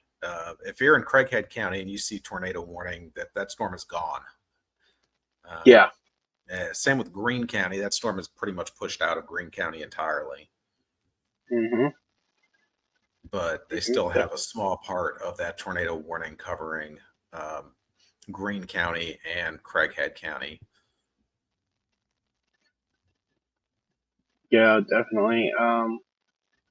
It was a very broad stroke tornado warning. So, we're just kind of waiting for this kind of fall forward, and then we're gonna hop off of Facebook Live for a little bit and continue our continuous live storm coverage on YouTube. The Cameron and Derek, after that tornado kind of fell apart down here, they decided to try to venture back to Oklahoma to continue their chasecation. They just didn't want to leave Arkansas in the lurch. They want to make sure that we had eyes on all these storms as they move through tonight. And they're just going to make their way back to Oklahoma. Kind of wait for certain plays to be made in terms of severe threat. I know that Monday today, well, no, it's not today yet. It's not midnight. Monday, we're actually going to have a break. We're all going to have a break. Maybe Tomorrow, some. nothing. Yeah. I haven't been able to say that in a while. What's going on tomorrow? Nothing. Yeah, it's been actually. I think we've been going every day this week. I think, pretty It much. feels like it. Yeah. Yeah, yeah. And so tomorrow, we get to enjoy a break, and we're definitely going to enjoy it. Our staff is being told to take a break, stay off the page, stay off Discord, YouTube, all that. Go take a break. We'll be back Tuesday. We will update a couple posts on Monday, kind of just highlighting the week ahead. What we kind of expect. We're going to expect some pretty warm temperatures this week. I don't know if you had a chance, Jeff, to kind of get a handle on our temperatures this week. Yeah, it's temperatures will stay pretty warm. I mean, today is extremely warm, even though it didn't look like it would be, because it was kind of cloudy today. But the temperature got up to into the low 90s. It was very humid. That heat index actually got up to around 102. Yeah, I mean, definitely. It was pretty humid out there. Tomorrow is going to be actually quite a bit less hot with the lower humidity. Heat index values will be more like upper 80s to low 90s, not triple digits. It seems like May is a little bit too early for triple digit heat indices. Right. Although Exactly. I did see parts of South Texas today, heat index values up as high as 120. Ooh, ouch. Yeah. But we do get a slight cool down. We get a little bit of a cooling trend, and then it starts to warm back up again a bit. But yeah, we'll be even though actual temperatures tomorrow aren't going to be much warmer, the humidity is going to be quite a bit lower. So that's why the heat index, instead of we'll still be up pretty close to 90 degrees for the high, but the humidity will be lower. So the heat index will be more like low 90s. Right. Upper 80s on Tuesday, and then it looks like we're down. Wednesday, we cool off a bit. We may actually only stay in the 70s on Wednesday. Mm-hmm. Yeah. So hopefully hopefully it does get cooler before it gets way hotter again. Yeah, Because brief today was brief definitely, cool down for the middle of the week, but yeah, tomorrow is still. I mean, temperature wise, tomorrow is going to be similar to today. Humidity wise, a little bit lower. So overall, a much nicer day tomorrow. yeah, Rain absolutely. around. Let's see. It looks like our only real rain threat that we have coming up is Wednesday, and that doesn't even look like it's real high. Mhm. And then, of course, some indications of some rain for the weekend. But Yeah, yeah, yeah, definitely. And I guess I'm gonna kind of go poke my head back at the longest tornado warning that doesn't have anything going on, and we continue to have nothing going on up there. So that expires in about 9 more minutes. But when it gets to a point, it's going to get to a point where this is not going to be at all an issue for Arkansas, and we're just going to go ahead and um, drop our Facebook live coverage once that gets to that point. It's not yeah, there that quite looks like yet. there is a new severe thunderstorm warning, though, before we get off Yeah, here for parts of south central Arkansas, including Sparkman, Bearden, almost the Fordyce area. But if you are in Fordyce, it looks like that storm is heading in your direction. Some strong wind gusts and possibly some hail. There is some weak rotation, but I really haven't seen the rotation get much better organized. But that hail core has actually grown a little bit, especially the one near Sparkman, possibly some hail up to about quarter sized. yeah. Yeah, yeah. So that's yeah, like you mentioned, that's quarter-sized hail and 60-mile-per-hour winds, and so Also, part of western Cleveland County and um, Washita County is also in that warning. Northern Washita County. It does not include the Camden area. correct. Yeah, yeah. The Not Camden area is just gonna. Yeah, it may just miss it unless we have a little more development along that line. But I'd have to check other things in order to actually see if that was gonna happen. But for the most part, that's just kind of going southeast at about 55 miles per hour. That is moving fast. Moving Yeah, those extremely. storms are moving pretty fast because they're right along that front. Mhm. Yeah, yeah, absolutely. So Um, they're cruising. yeah, yeah, they are. They are definitely. And then, of course, you've got this one down here, heading towards severe thunderstorm warning, heading towards Bradley and southwest Arkansas. And you're going towards Highway 29. This is a very basic 1 inch, 60-mile-per-hour severe thunderstorm warning. And not seeing anything impressive with that. There is quite a bit of wind associated with this one. So, yeah, you should.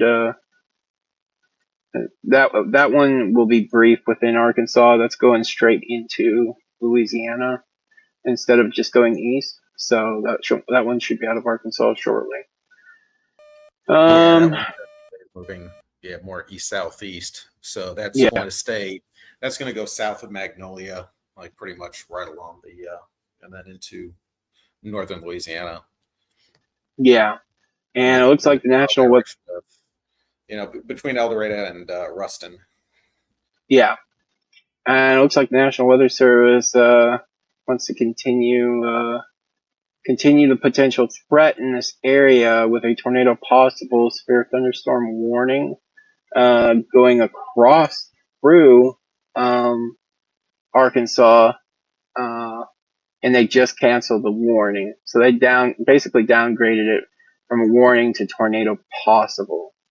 But that threat is, I'm I'm not seeing it. Maybe more out of Arkansas, but I'm not seeing.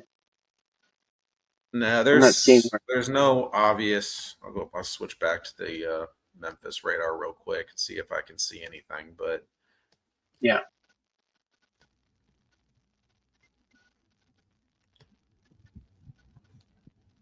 unless they were Yeah, worried looks like about. they've expired that tornado warning. Yeah, I really don't see any. I really don't see any real indications of rotation with it. Actually, I see some outflow from the storm. yeah, yeah, definitely. A lot of outflow. Yeah, there's some outflow that's just gone through the Blytheville area. So again, the main threat there would be some strong winds associated with that. Yeah, But yeah, absolutely. overall, if that's with that the outflow from that storm, that's likely weakening a bit. So that's really not so much of an Arkansas issue at this point. But still some strong gusty winds for the Blytheville area. With that, looks like Jonesboro is in the clear now. Um, most of northern Arkansas is now in the clear. Yeah, yeah. If you guys have your tornado watches dropped, you're in the clear. If you're, west or northwest of this line right here, you're pretty much in the clear. You don't really have much else that can really come to you because that's a dry line, and it's really going to be dry out here. There's nothing that could really kind of really develop and scream any type of concern. Um, Definitely not severe worthy tonight. So I guess I'm gonna just give this like maybe 1 or 2 more minutes. Um, at least out of respect for Manila and Blytheville, kind of ease some minds. Again, like Jeff and I had mentioned, there's really that we don't think that this is really meant for Arkansas, so we're kind of curious as to why they issued it like that. Other than to try to at least just capture the tail end of that storm because that's coming in, but it's not. There's no rotation. There's no indications where there'd be any type of potential threat. There is a slight development of a hail core, but oh, okay. So we just got we'll probably need confirmation on that, but damage reported in Paragould. The city's E911 director asked that you stay home, assess your damage, and don't go into town to look at damage. Or live report shortly. Yeah, if we can, I'd love to have confirmation on that. Is Yeah, that was as that storm really started developing. They issued that warning when the storm was approaching Paragould. Looks like that's damage happened. So okay, this is from Region 8 News. So that okay, I just want to make sure that okay, so this is from Region 8 News. So I just want to make sure that that wasn't a spoof. Okay, so I guess they have reported damage in Paragould, and yeah, like you said, Jeff, that probably was right as it was issued slash you know first couple frames when we were covering it. And at that point, that's when it kind of started broadening out and weakening as it kind of went through. So I'd be very curious to see what the damage assessment teams look at tomorrow to see if that was a microburst, tornado, whatever.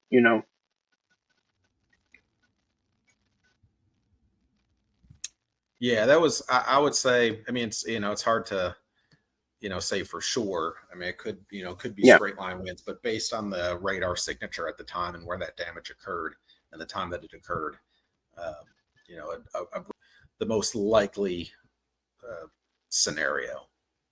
I'll yeah, get confirmation of that, but that's based on the situation, that's probable. yeah, exactly. So my folks up here in Leachville, Blytheville, I would not worry about this storm, even though it's tornado possible. I would not worry about this at all. Most of your threat has gone into the north or to the east, and it's become a very large flooding threat. So I would not worry about this at all. This is just them trying to cover, the tail end of that storm in the event. Um, Very rare event that could ever develop anything because there's nothing here to indicate any concern whatsoever. And I'll go through the products real quick, but there maybe was it's a wind. Yeah, it's a wind threat at this point. Yeah. So really, that's for mainly north of Blyville Yeah. at this point. Yeah. But more so for even for the Missouri boot heel, it looks like that severe weather threat is starting to really push into Tennessee. Yeah, absolutely. It's going across the most dangerous part of that storm is about to go over from Missouri into Tennessee. Mhm. But still some wind threat there. We have one batch of storms over east central Arkansas from near West Memphis towards about Brinkley, generally not severe. There is one warning for the storm that's crossing over the Mississippi River just on the north side of Memphis. And then we have the 3 warnings in South Arkansas, the one for storm south of Sheridan, the one between Arkadelphia and Fordyce, moving towards the Fordyce area, right near Sparkman, and the third one in far southeast Arkansas, south of Texarkana, near the Texas-Louisiana border. Yeah. So well, I think this is. Go ahead. Sorry. Yeah, those are mainly hail and wind threats at this point. Right. Exactly. I think this is good as time as any to go ahead and in the Facebook feed. And again, you can continue to follow us on YouTube. We've got live continuous coverage until the last warning is basically kind of out of the state or the severe threat that it will no longer pose a significant severe threat for the state of Arkansas. Join us over there on YouTube. And Jeff, do you have any closing remarks you wanted to make or anything? That's about it. But just enjoy the break from the severe weather on your Memorial Day. We're getting into the tail end of our severe weather season here. Once we get June, we lose that jet stream, and when we do get storms, it's we get those summer thunderstorms. We get into more microbursts and that type of threat, but the tornado threat starts to really diminish. Yeah, definitely. With that said, thank you again, guys, for tuning in, and we appreciate you giving your trust in us right here for your source for all things Arkansas weather.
Good evening, Arkansas. This is Executive Director Rich here with a new tornado warning for southeast Arkansas, and this is going to be for the it's going to be for Desha and Drew County in southeastern Arkansas. And we're going to take a look here, and don't mind me. I thought we were pretty much done here for the evening. And looks like these threats are not done with us. So let's take a look here at our velocity scans. Not that impressive, to be honest with you. This is probably going to be rather inside the very strong winds that we have in here.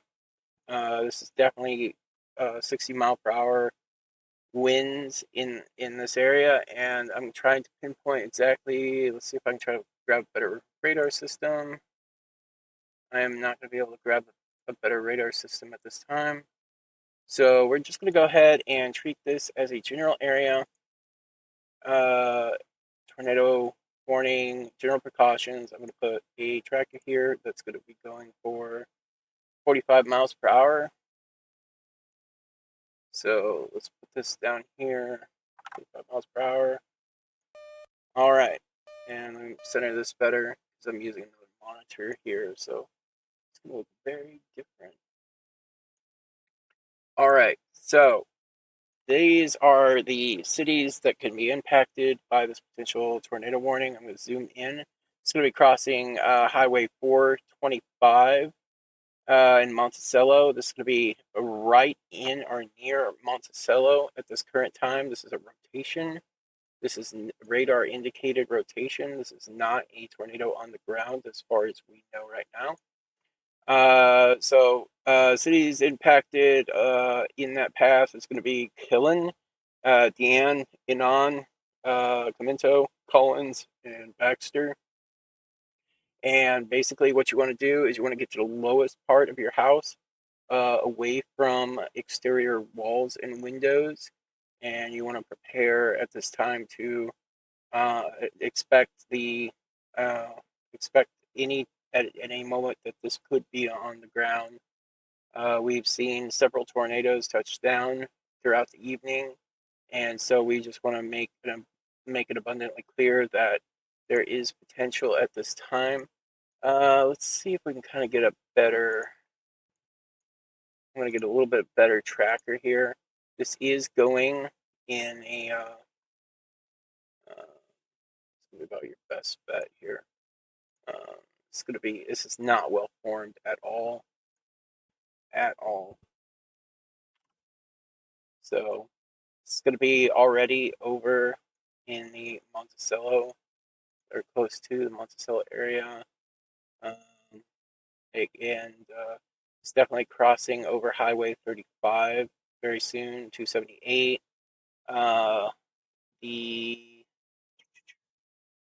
Highway 83 area. This is already kind of crossing into that particular area.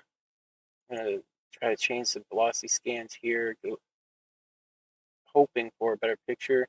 Now, in this particular area, we kind of deal with a radar gap issue. As you can see, kind of the edges of where the radar in Little Rock kind of covers.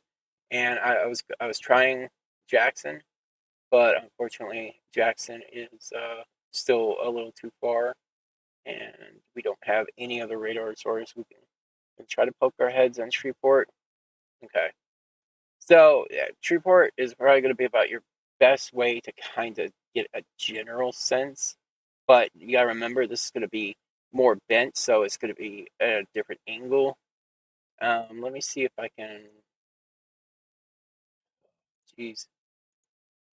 Yeah, it's both not an impressive rotation enough to where it could show along the edges, and so we're not really basically able to kind of pinpoint exactly. All we know is that it started back here.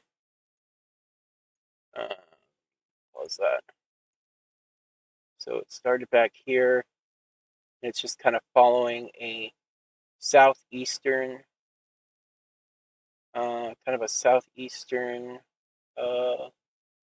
path, and we're going to continue to try to follow that as it goes on. If you are in the path of this particular tornado threat, like I said, take your tornado precautions immediately. Let me make sure that, have we been live? Yes, okay, so we do have, and yeah, there are definite reports of hail. There's definitely going to be hail storm. It's going to be about 1 inch in diameter. I'm trying to see if anybody is saying anything. I don't see. Okay, so we don't have too much to report in terms of what is happening in this area. So I mean that could be also very good news too. Let's take a look at our debris indicator. Looks like potential hail. That could be hail at that point. Yeah, it's going to be hail. So it does not look like there's any indication of there doesn't look to be any indication that this could be on the ground. It continues to be radar indicated. So we're going to zoom in here. Try to make sure to remember. I'm so sorry. I should be using another monitor, but I'm using this one right in front of me. Okay, so we're just basically kind of waiting out, trying to attempt to get kind of a read. Looks like some velocity has increased some over here. We can kind of rewind it. That actually looks more like straight line, or looks more like wind threat than anything. But we're going to go ahead and continue to focus on this particular path here. And yeah, let's go ahead and clock it that. I believe that was, again, 45 miles per hour. So just going to actually, we're going to change this direction here slightly. It's not always exact. And move that here. Move that here. There we go. Okay. So at this time, we currently have a radar indicated rotation. This is just past Monticello. This is going to be going into your Killen area, College Heights, Deanne, Enon area. So at this time, if you are down the path of this particular threat, you need to be taking your tornado precautions immediately. Treat it as if it could be on the ground, especially given the fact that we have poor radar view past this point, and it's in a radar gapped area. We've been dealing with a lot of that lately, unfortunately, the last couple of days. So just treat it as if it could be on the ground. That way you are not caught in a situation where you're not safe. Try to take a quick look at our velocity again. We can kind of see potential here for this very broad rotation. And it's definitely passing. What is this road here? This is Monticello bypass. That's right. Yeah, it's gonna be passing Monticello bypass here, and actually, it should already be past the Monticello bypass, or shortly after. So definitely, and it should be. We're gonna try to use this a little bit better. This might give us a little bit better of an idea of tracking it at this particular point. So you clock this at about 40, 45 miles per hour. Zoom in. So yeah, this just passed the Monticello bypass, and it continues on its trajectory of southeast, about 40 miles per hour. At this point, it's going to be lining up perfectly with Highway 35. So if you are anywhere within the Highway 35 area, Cominto, Collins, Deanne, Enon, Baxter, those particular areas, you need to be taking your tornado safety precautions immediately. Stay away from exterior walls and windows. Get to the lowest level of your house. Let's see if we can get any no indication of, yeah, there's no indication that there is any debris, but that doesn't particularly always mean that it's not on the ground. There's a lot of hail. There's definitely a lot of hail with this particular threat. And the best way to identify where this is usually at the bend. It's definitely, I mean, oh boy. Yeah. Do you see what we deal with? We deal with just terrible circumstances of unreasonable data loss. So we're basically kind of playing this by the seat of our pants in terms of guessing where our potential will be. But these are always a good indicator. Any bends in your system, and we do know for a fact though it will be traveling through and along Highway 35 going towards Dermot. And just want to give a quick heads up to our friends down near Dermot, possibly Highway 65 down here. Highway 65. You guys want to keep. You'll have a pretty decent heads up here if you take your tornado precautions now. And so as we can see, it continues to travel along the path of Highway 35. And we can see, we see the potential of rotation. Well, as I said, we're dealing with extreme radar gap issues, so we're going to get jumbled garbage data. And I can attempt to see here in Jackson. That is better. Obviously, it doesn't give us our bend, but it does give us our potential for our velocity. So we're going to stick with that for a little bit. It continues to follow that path, Highway 35. Let's see if we see anything of significance. I doubt this far away we will get anything with our, yeah, I highly doubted that. So let's go back to our high-res velocity. So this continues along the path of Highway 35. Deanne, Enon, you guys need to be taking your tornado precautions absolutely right now. It's definitely, stay away from exterior walls and windows. Let's see if we got any information. I'm going to check check.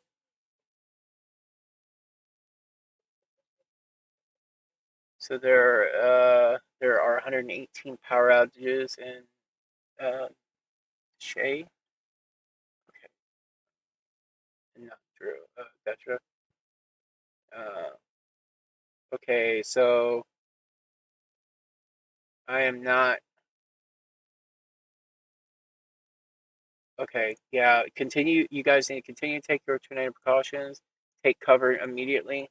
Get to the lowest level of your house, away from exterior walls and windows. And this is probably going to be my best bet of indication. It's going to continue to follow Highway 35. Again, we have no confirmation that this is on the ground or this isn't on the ground. This is going to continue to be radar indicated. And we're just kind of following it at this time, waiting to see what it can kind of do. I'm going to readjust slightly based on some changes. This is going to go in parallel now with Highway 35. So we're just going to track this out.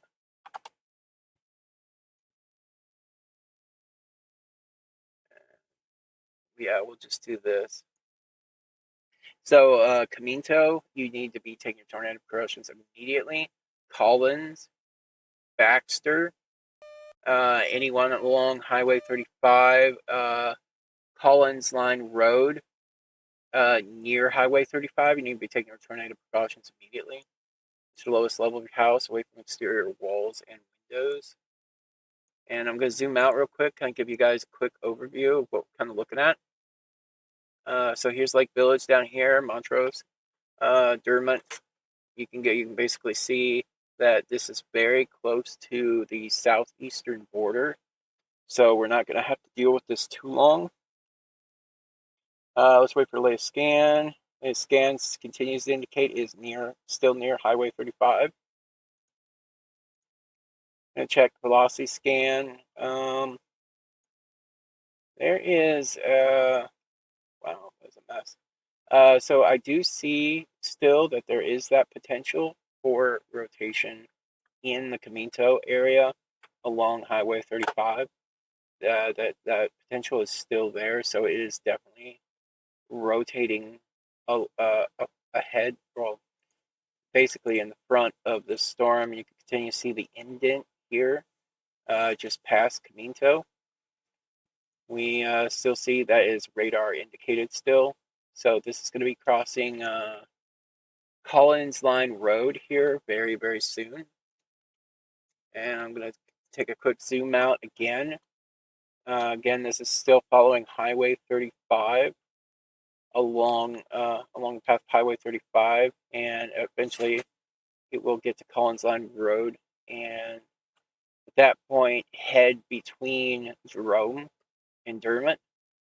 This is going to be heading eventually towards the Panther Break Road and Hudspeth on Highway 165. So if you guys are downstream of this, you need to be taking your tornado precautions immediately. Prepare for this. Get to the lowest level of your house, away from exterior walls and windows at this time. We still have no confirmation. Let me check. Really high winds and lots of hail. Okay, yeah, definitely with this storm, there's going to be lots of wind and hail. Okay, so I wonder with the latest scan here, let's take a quick look. Yeah, there's still broad rotation unless that's the older one. So let's 39. Yeah, that's gonna be the older velocity scan. So we're gonna wait here real quick and kind of check to see the latest velocity scan on this, because I have questions about if it's still semi-impressive rotation still. So yeah, okay. I mean, it is definitely pushing itself out, and I wonder if we can kind of do a quick reflectivity, and we're going to continue to kind of keep it checked around the Highway 35 area, kind of coming into your Collins area. So kind of treat both ends. Because this is in a radar gapped area, I am running into some issues of being able to pinpoint with much accuracy. So this is going to be following a broad, this path is still valid, a very broad stroke here in terms of positioning of this storm. Let's kind of regroup here with that would put that, let's see. think probably maybe continue to treat this as now kind of going in parallel with Highway 35. And I'm just going to basically kind of draw general path here of where your potential pathing is going to be going. So downstream, Hudspeth, Jerome area. Exit out of this real quick. So Hudspeth, Jerome area. Zoom out a little bit for perspective. Hudspeth, Jerome area. You need to be taking your tornado precautions still. We're still seeing some potential rotation at this time. And along Highway 35, this is going to be basically running parallel with you guys right now. And we're just waiting for a new scan. Let's see here. Probably could put a new tracker on that. Okay, all right, that's a new scan. Okay, so that would put it a little more south of that. So let's check this real quick. I wonder, I don't know, there could be some potential trying to hand off, but let's recheck this real quick. Okay, all right. So we're going to continue with the path that we've kind of laid out before. It's going to be going into your Hudspeth area, Jerome. You are within this area right here, just south of Collins, on Collins Line Road. You're going to have that rotation above you at any point. This continues to be radar indicated. There's no indication that it is on the ground. So we're basically kind of continue to track this. And this is going in a southeastern path. Actually, not southeastern path. And this is going to be crossing over Highway 165 here in about, actually at about 159. And it looks like they have just extended this tornado warning. Continues to be radar indicated. National Weather Service believes there's enough rotation to continue to believe that needs to be extended. So this is going to be going into your, this is going to be going to Chico and Ashley County in southeastern Arkansas until 2:30 a.m. And let's go ahead and put a broader tracker on this. Let's put this at 40. Not the best positioning, that's okay. It kind of gives you guys kind of a general idea of what we're kind of looking at. This is going to be crossing over Highway 82 eventually, 65, 165, and it's going to continue in a southeastern fashion. We can kind of see that it came through. I'm going to zoom out for perspective here. Maybe that'd be a little bit better here. All right. So this is the path. And if you are anywhere in between the rotation up here and Lake Village, you need to be taking your tornado precautions immediately, getting to the lowest level of your house, away from exterior walls and windows. If you feel so inclined to, perhaps if you have a less sturdier structure of a house, you can consider a bathtub or potentially a closet.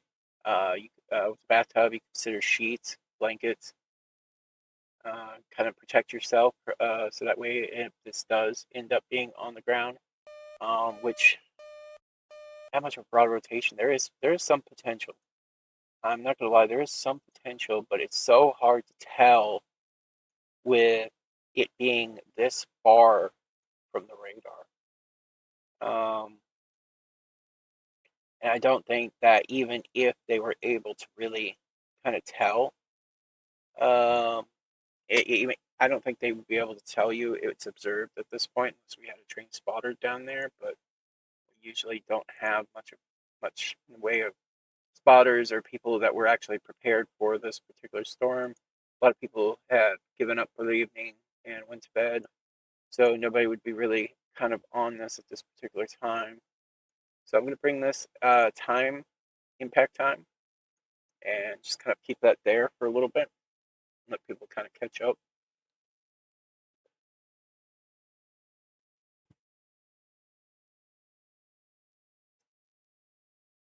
I'm going to read the comments here. Okay.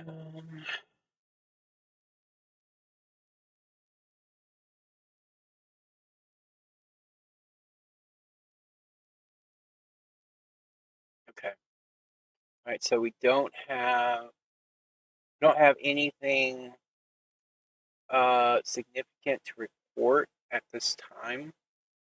This continues to have a potential rotation here, so we do not have any confirmation at all that this is on the ground. It just continues to be radar indicated. But you do need to consider treating this as on the ground because at any point this can be on the ground. Like I said earlier today, we've had a lot of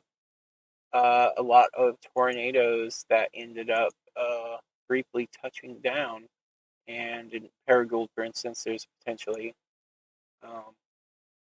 Okay, so Spirit Thunderstorm warning, tornado possible, has been issued for this entire area.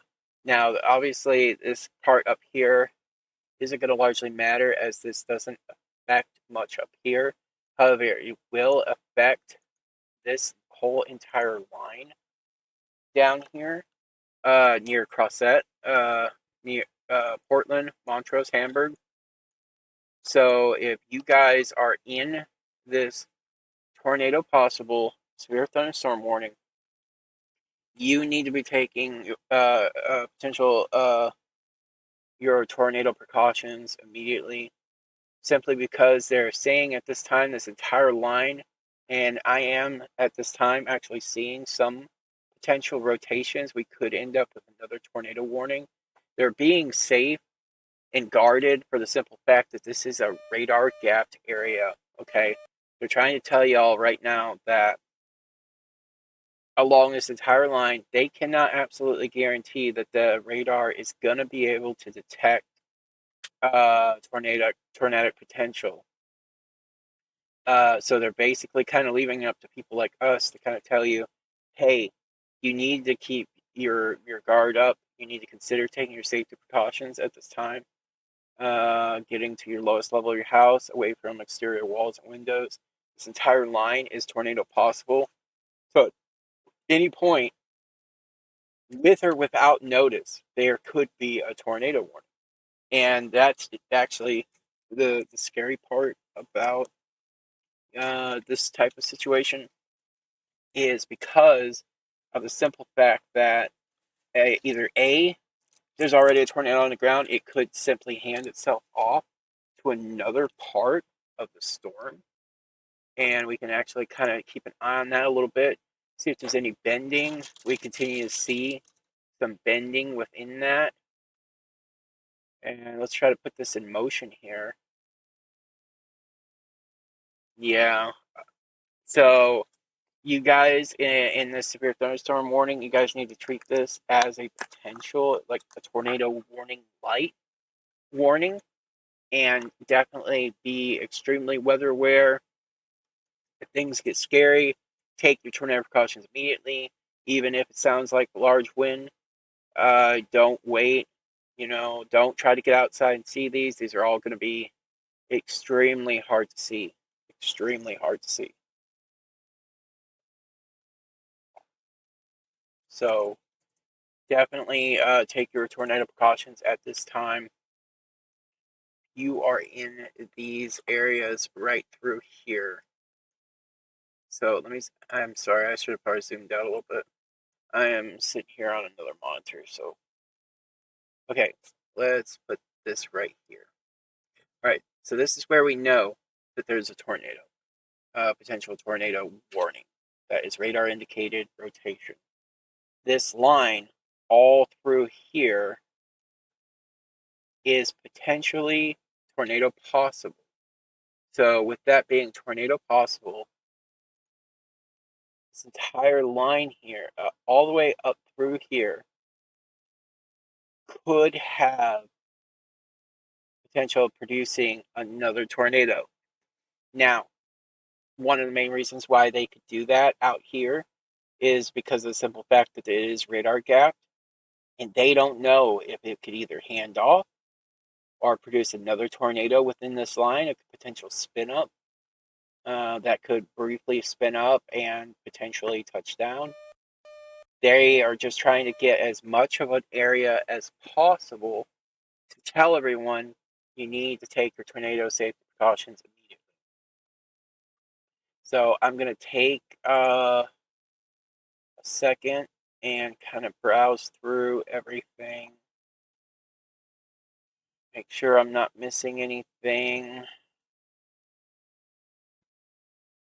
Doesn't look like it. Double check Facebook. Yeah. I know some people are commenting about Lake Village. You are definitely within the path of this tornado. You need to continue to take your safety precautions. Safety precautions at this time. You are directly in the path of this tornado warned area.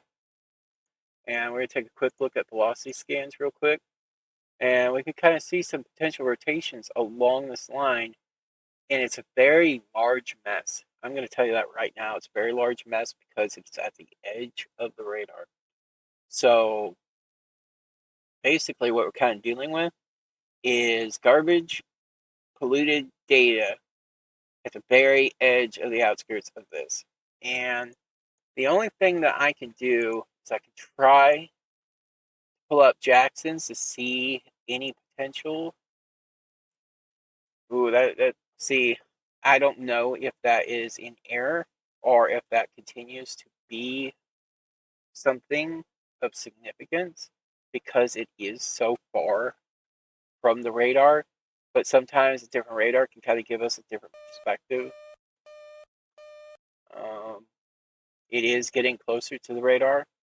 So basically, what we're kind of looking at here is looking at some possible,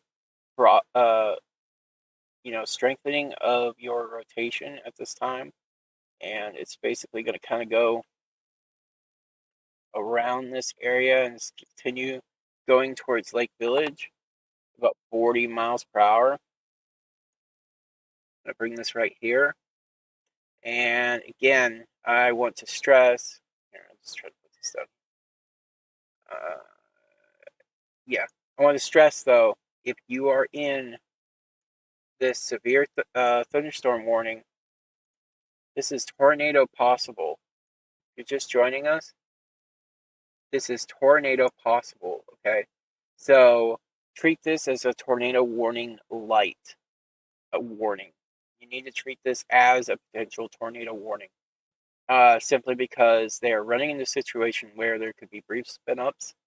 There is radar garbage, radar pollution, because it's in a radar gapped area in between two radar systems.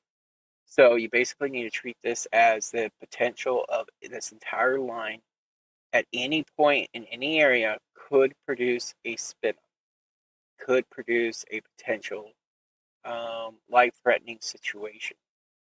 And we can see the latest hail indicators for those particular storms. You can definitely see it's pumping out quite a bit of hail. And if we kind of pull our reflectivity up, we can kind of see that hail core right there. We try to see that, continue to see the hail core right there. And this bend right here continues to be a good representation of where this rotation is in front. So it looks like we were kind of losing that bend a little bit.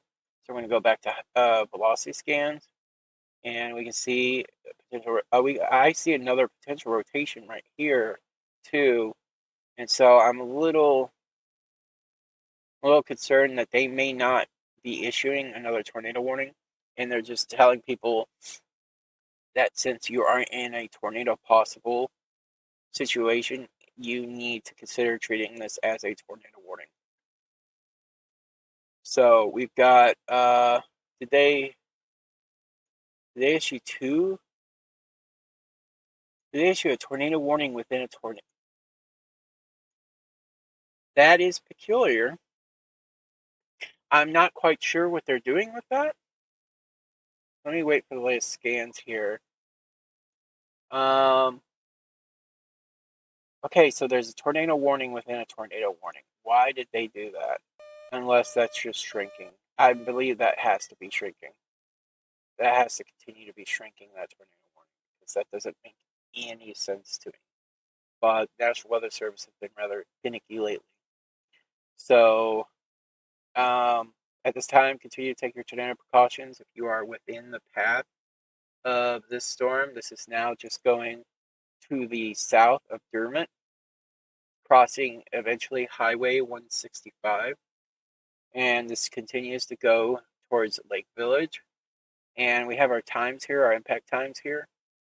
Hudspeth, 2:07 a.m. to get to your safety, tornado safe area. Jerome, 2:09. I'm going to zoom in here and kind of take a look at a couple highways here. We're going to be crossing Highway 165 here at about 2:09 a.m. And shortly after that, Highway 144 and 293. Yeah, so basically, if you are in the path of this particular warning, this particular tornado warned area, you need to be taking your tornado precautions immediately. Getting the lowest level of your house, staying away from exterior walls and windows.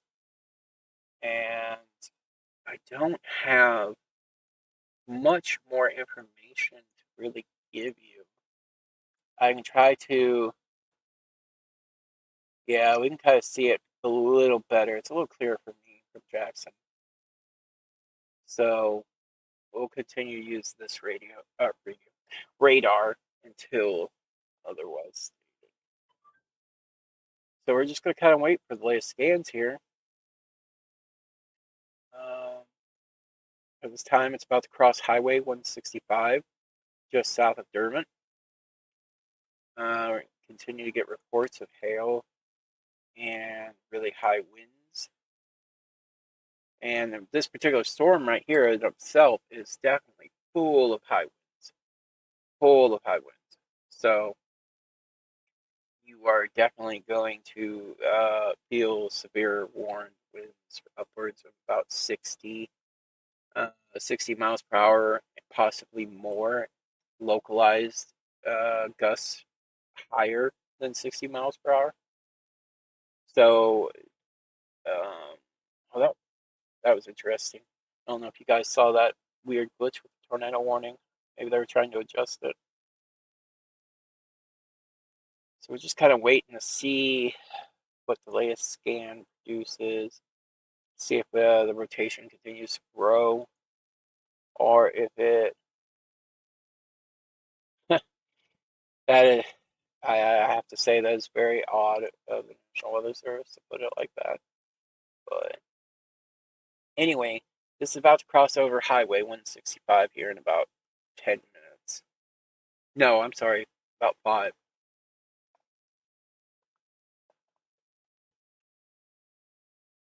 Sorry, I had to get a drink real quick.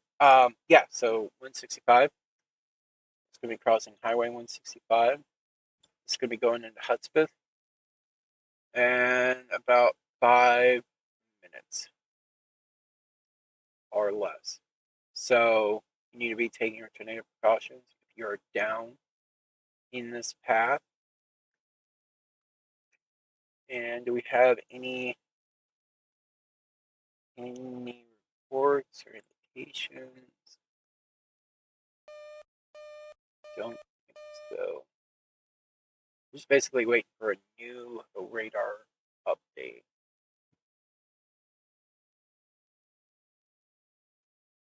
This one is probably operating on a lower power too, because it is a bit delayed.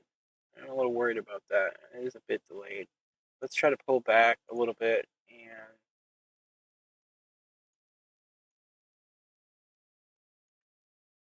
that's a 201. That would bring the potential. I would still keep that on its path. So, all right. So that's the latest scan. It has definitely reduced in.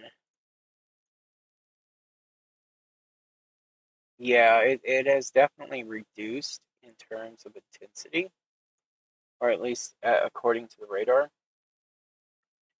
But it was definitely extremely. It was definitely well defined earlier, and then it looks like it's kind of broadening out. So that's actually very good news at this time. So we're waiting for it to cross Highway 165. And this continues to take a path to Lake Village, McMillian Corner, Jerome, Hudspeth,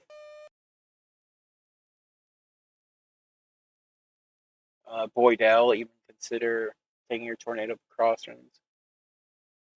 Cosgrove.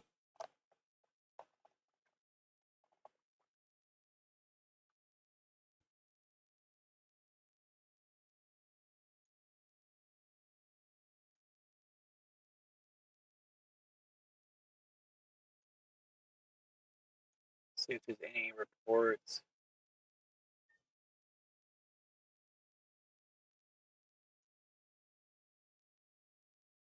Okay, so not seeing any potential reports of anything of significance at this time. I'm going to zoom out here. This could be having the potential of handing off because I'm seeing potential rotation along here. And if it's trying to hand off, let's try to take a look at something else here. It is trying to hand off. Yep, it is. Okay. So they're probably going to readjust. I hope they readjust. This time it continues to go this way. Actually, let's do a happy medium here.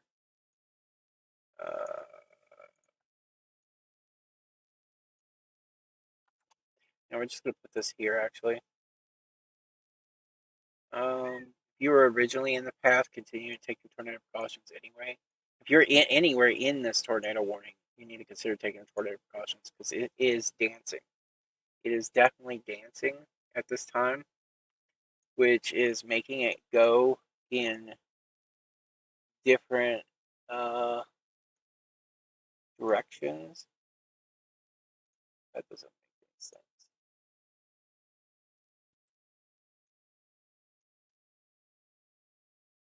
So let's readjust this ever so slightly.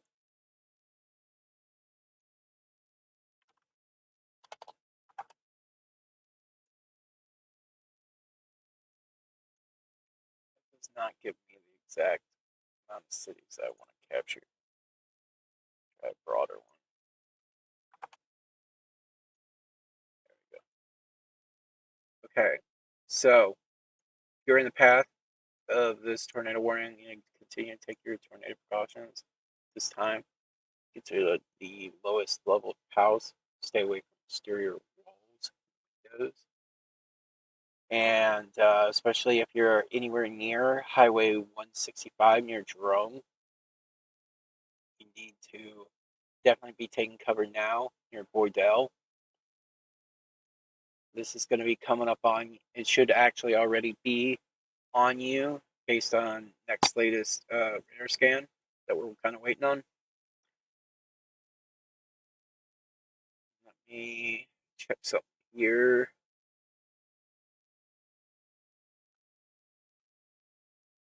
If I pull up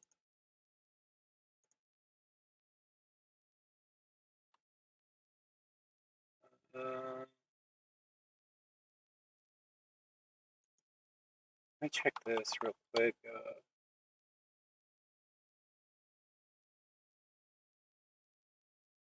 Yeah, okay. So yeah, there are some reported power outages, so it could either be a wind factor. It's not a lot of power outages, so there just could be a main wind factor. Let's zoom this out, sorry. So we're just kind of basically waiting on the next frame, the next cycle of radar scan. Check this one real quick. It's not very well formed, but it's also at the edge, so it's really hard to tell.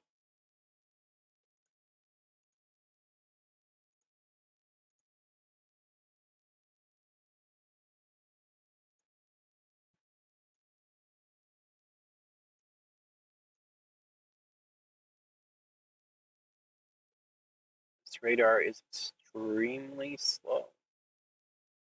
So we're just kind of waiting for the next scan here. And it's going to be already on Highway 165 near Jerome, Boydell. It's going to be about right here at this point in time.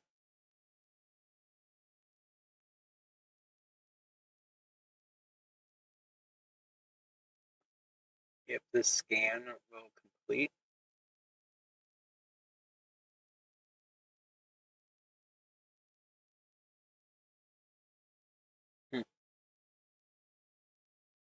Yeah, so we're just kind of waiting on a new scan at this time. You guys got down here near Cosgrove, Ashton. You guys got plenty of time to get to your tornado safety, tornado safe zone. Take your tornado precautions. Stay away from exterior walls and windows down at the lowest level of your house.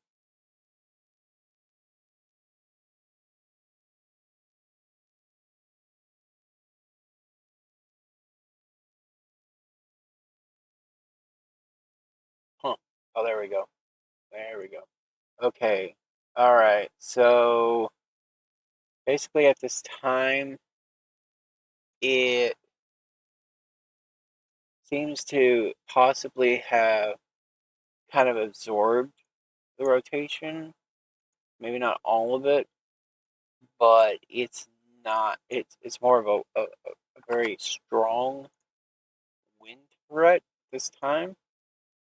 So we're going to continue to treat this as it is a tornado warning and continue to say that if you are on Highway 165, you are about to get it. If it's not already on you, it is about to be. And this is going to be in the Boydell area between Jerome and Boydell. Tracking's not exact, by the way, so just kind of keep that in mind because we are dealing with the edge of the radar. And tracking this, honestly, I would probably put that more on here. Yeah, I feel a little bit better about this. And continue also for the people in this severe thunderstorm warning. Zoom out a lot. This severe thunderstorm warning is tornado possible.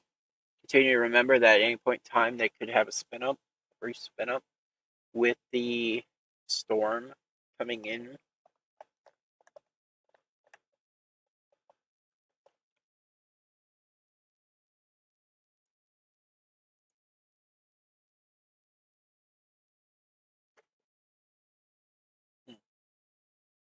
Yeah, I'm not. I mean, I still see the bend here. You can still see where this potential spin up is.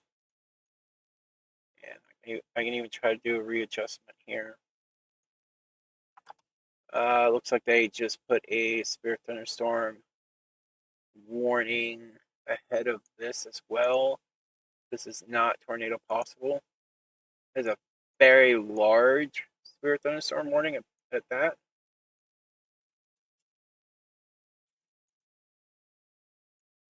So Just remember, this one right here is tornado possible. So right along the edges of Arkansas border, going down all the way to Crosset. We'll say Crosset for right now. And we still have this tornado warning that is in play right now. We are going to take a quick look at velocity and see if we can see anything. Being this far away from radar, if you're just joining us, is a pain because we do not get very accurate data this far out. I will try to switch it back over. Not the most accurate. So we're bouncing between two radars now. As you can see, one warning is based out of one tower, while the other warning is based out of another tower.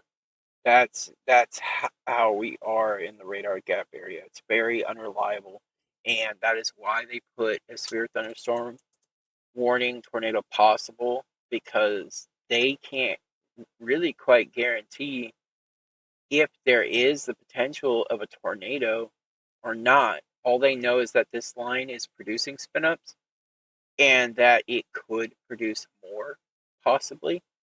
And so you may get a spin-up within this tornado possible severe thunderstorm warning and then not be tornado warning. So folks, don't let your guard down. If you need to treat all of this as a tornado warning. Continue to take your safety precautions.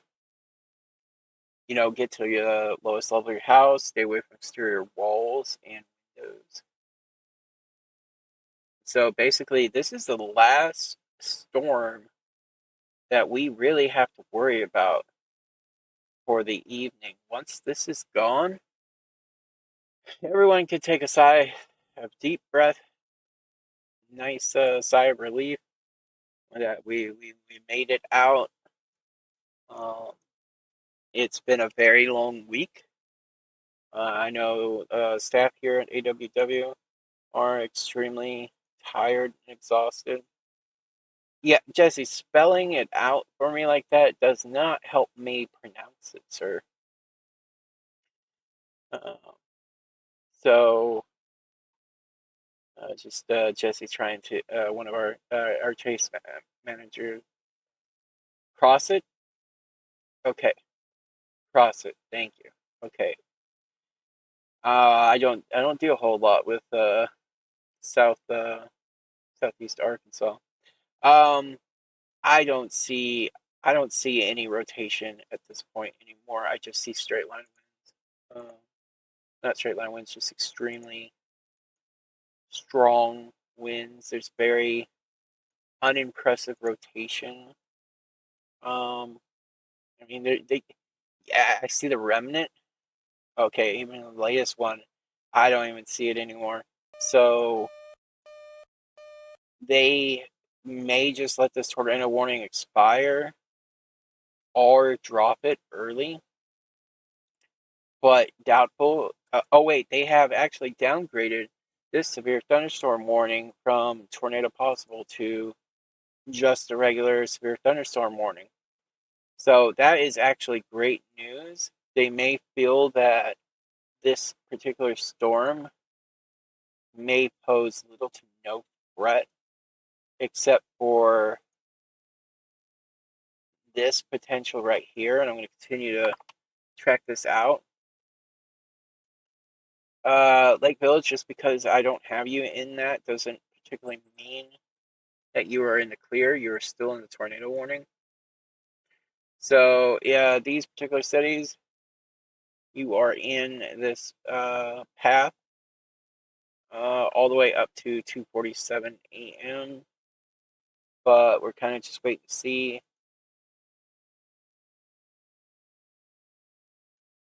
what this does. So take a look at the latest high res. Yeah, I honestly I don't see any potential rotation that would really merit a tornado warning at this time. So they're either going to drop this or let it expire just in case it decides to kind of spin back up. So we're just going to kind of hang out, guys. We're going to kind of hang out and chill, make sure everyone's safe. Those who come in, who eventually wake up from that tornado warning that goes off. Continue to take your tornado precautions, though, because this could spin up again at any point in time. This is when I say we lost our rotation or lost a lot of the strong rotation. It doesn't mean that it's over. It just means you kind of possibly take a sigh of relief. We don't need any more tornadoes touching the ground here in Arkansas. We certainly do not need that. So we're just kind of waiting at this time to see. I'm pretty certain that they're just kind of waiting for one more scan to kind of confirm if it dropped. And if it dropped, we're good. We're golden. And it looks like they just dropped it. Excellent. So, well, everyone, looks like that particular threat is now over. So if you were in the path, you can breathe a sigh of relief. They have dropped the tornado warning. And I'm going to take a quick look at the rest of the state for y'all. While I got you here, and kind of take a look. You can definitely see a lot of the severe thunderstorm warnings along the border. You see a lot of the threat that was to our east gone out of the state. I can draw you all a quick little clear thing.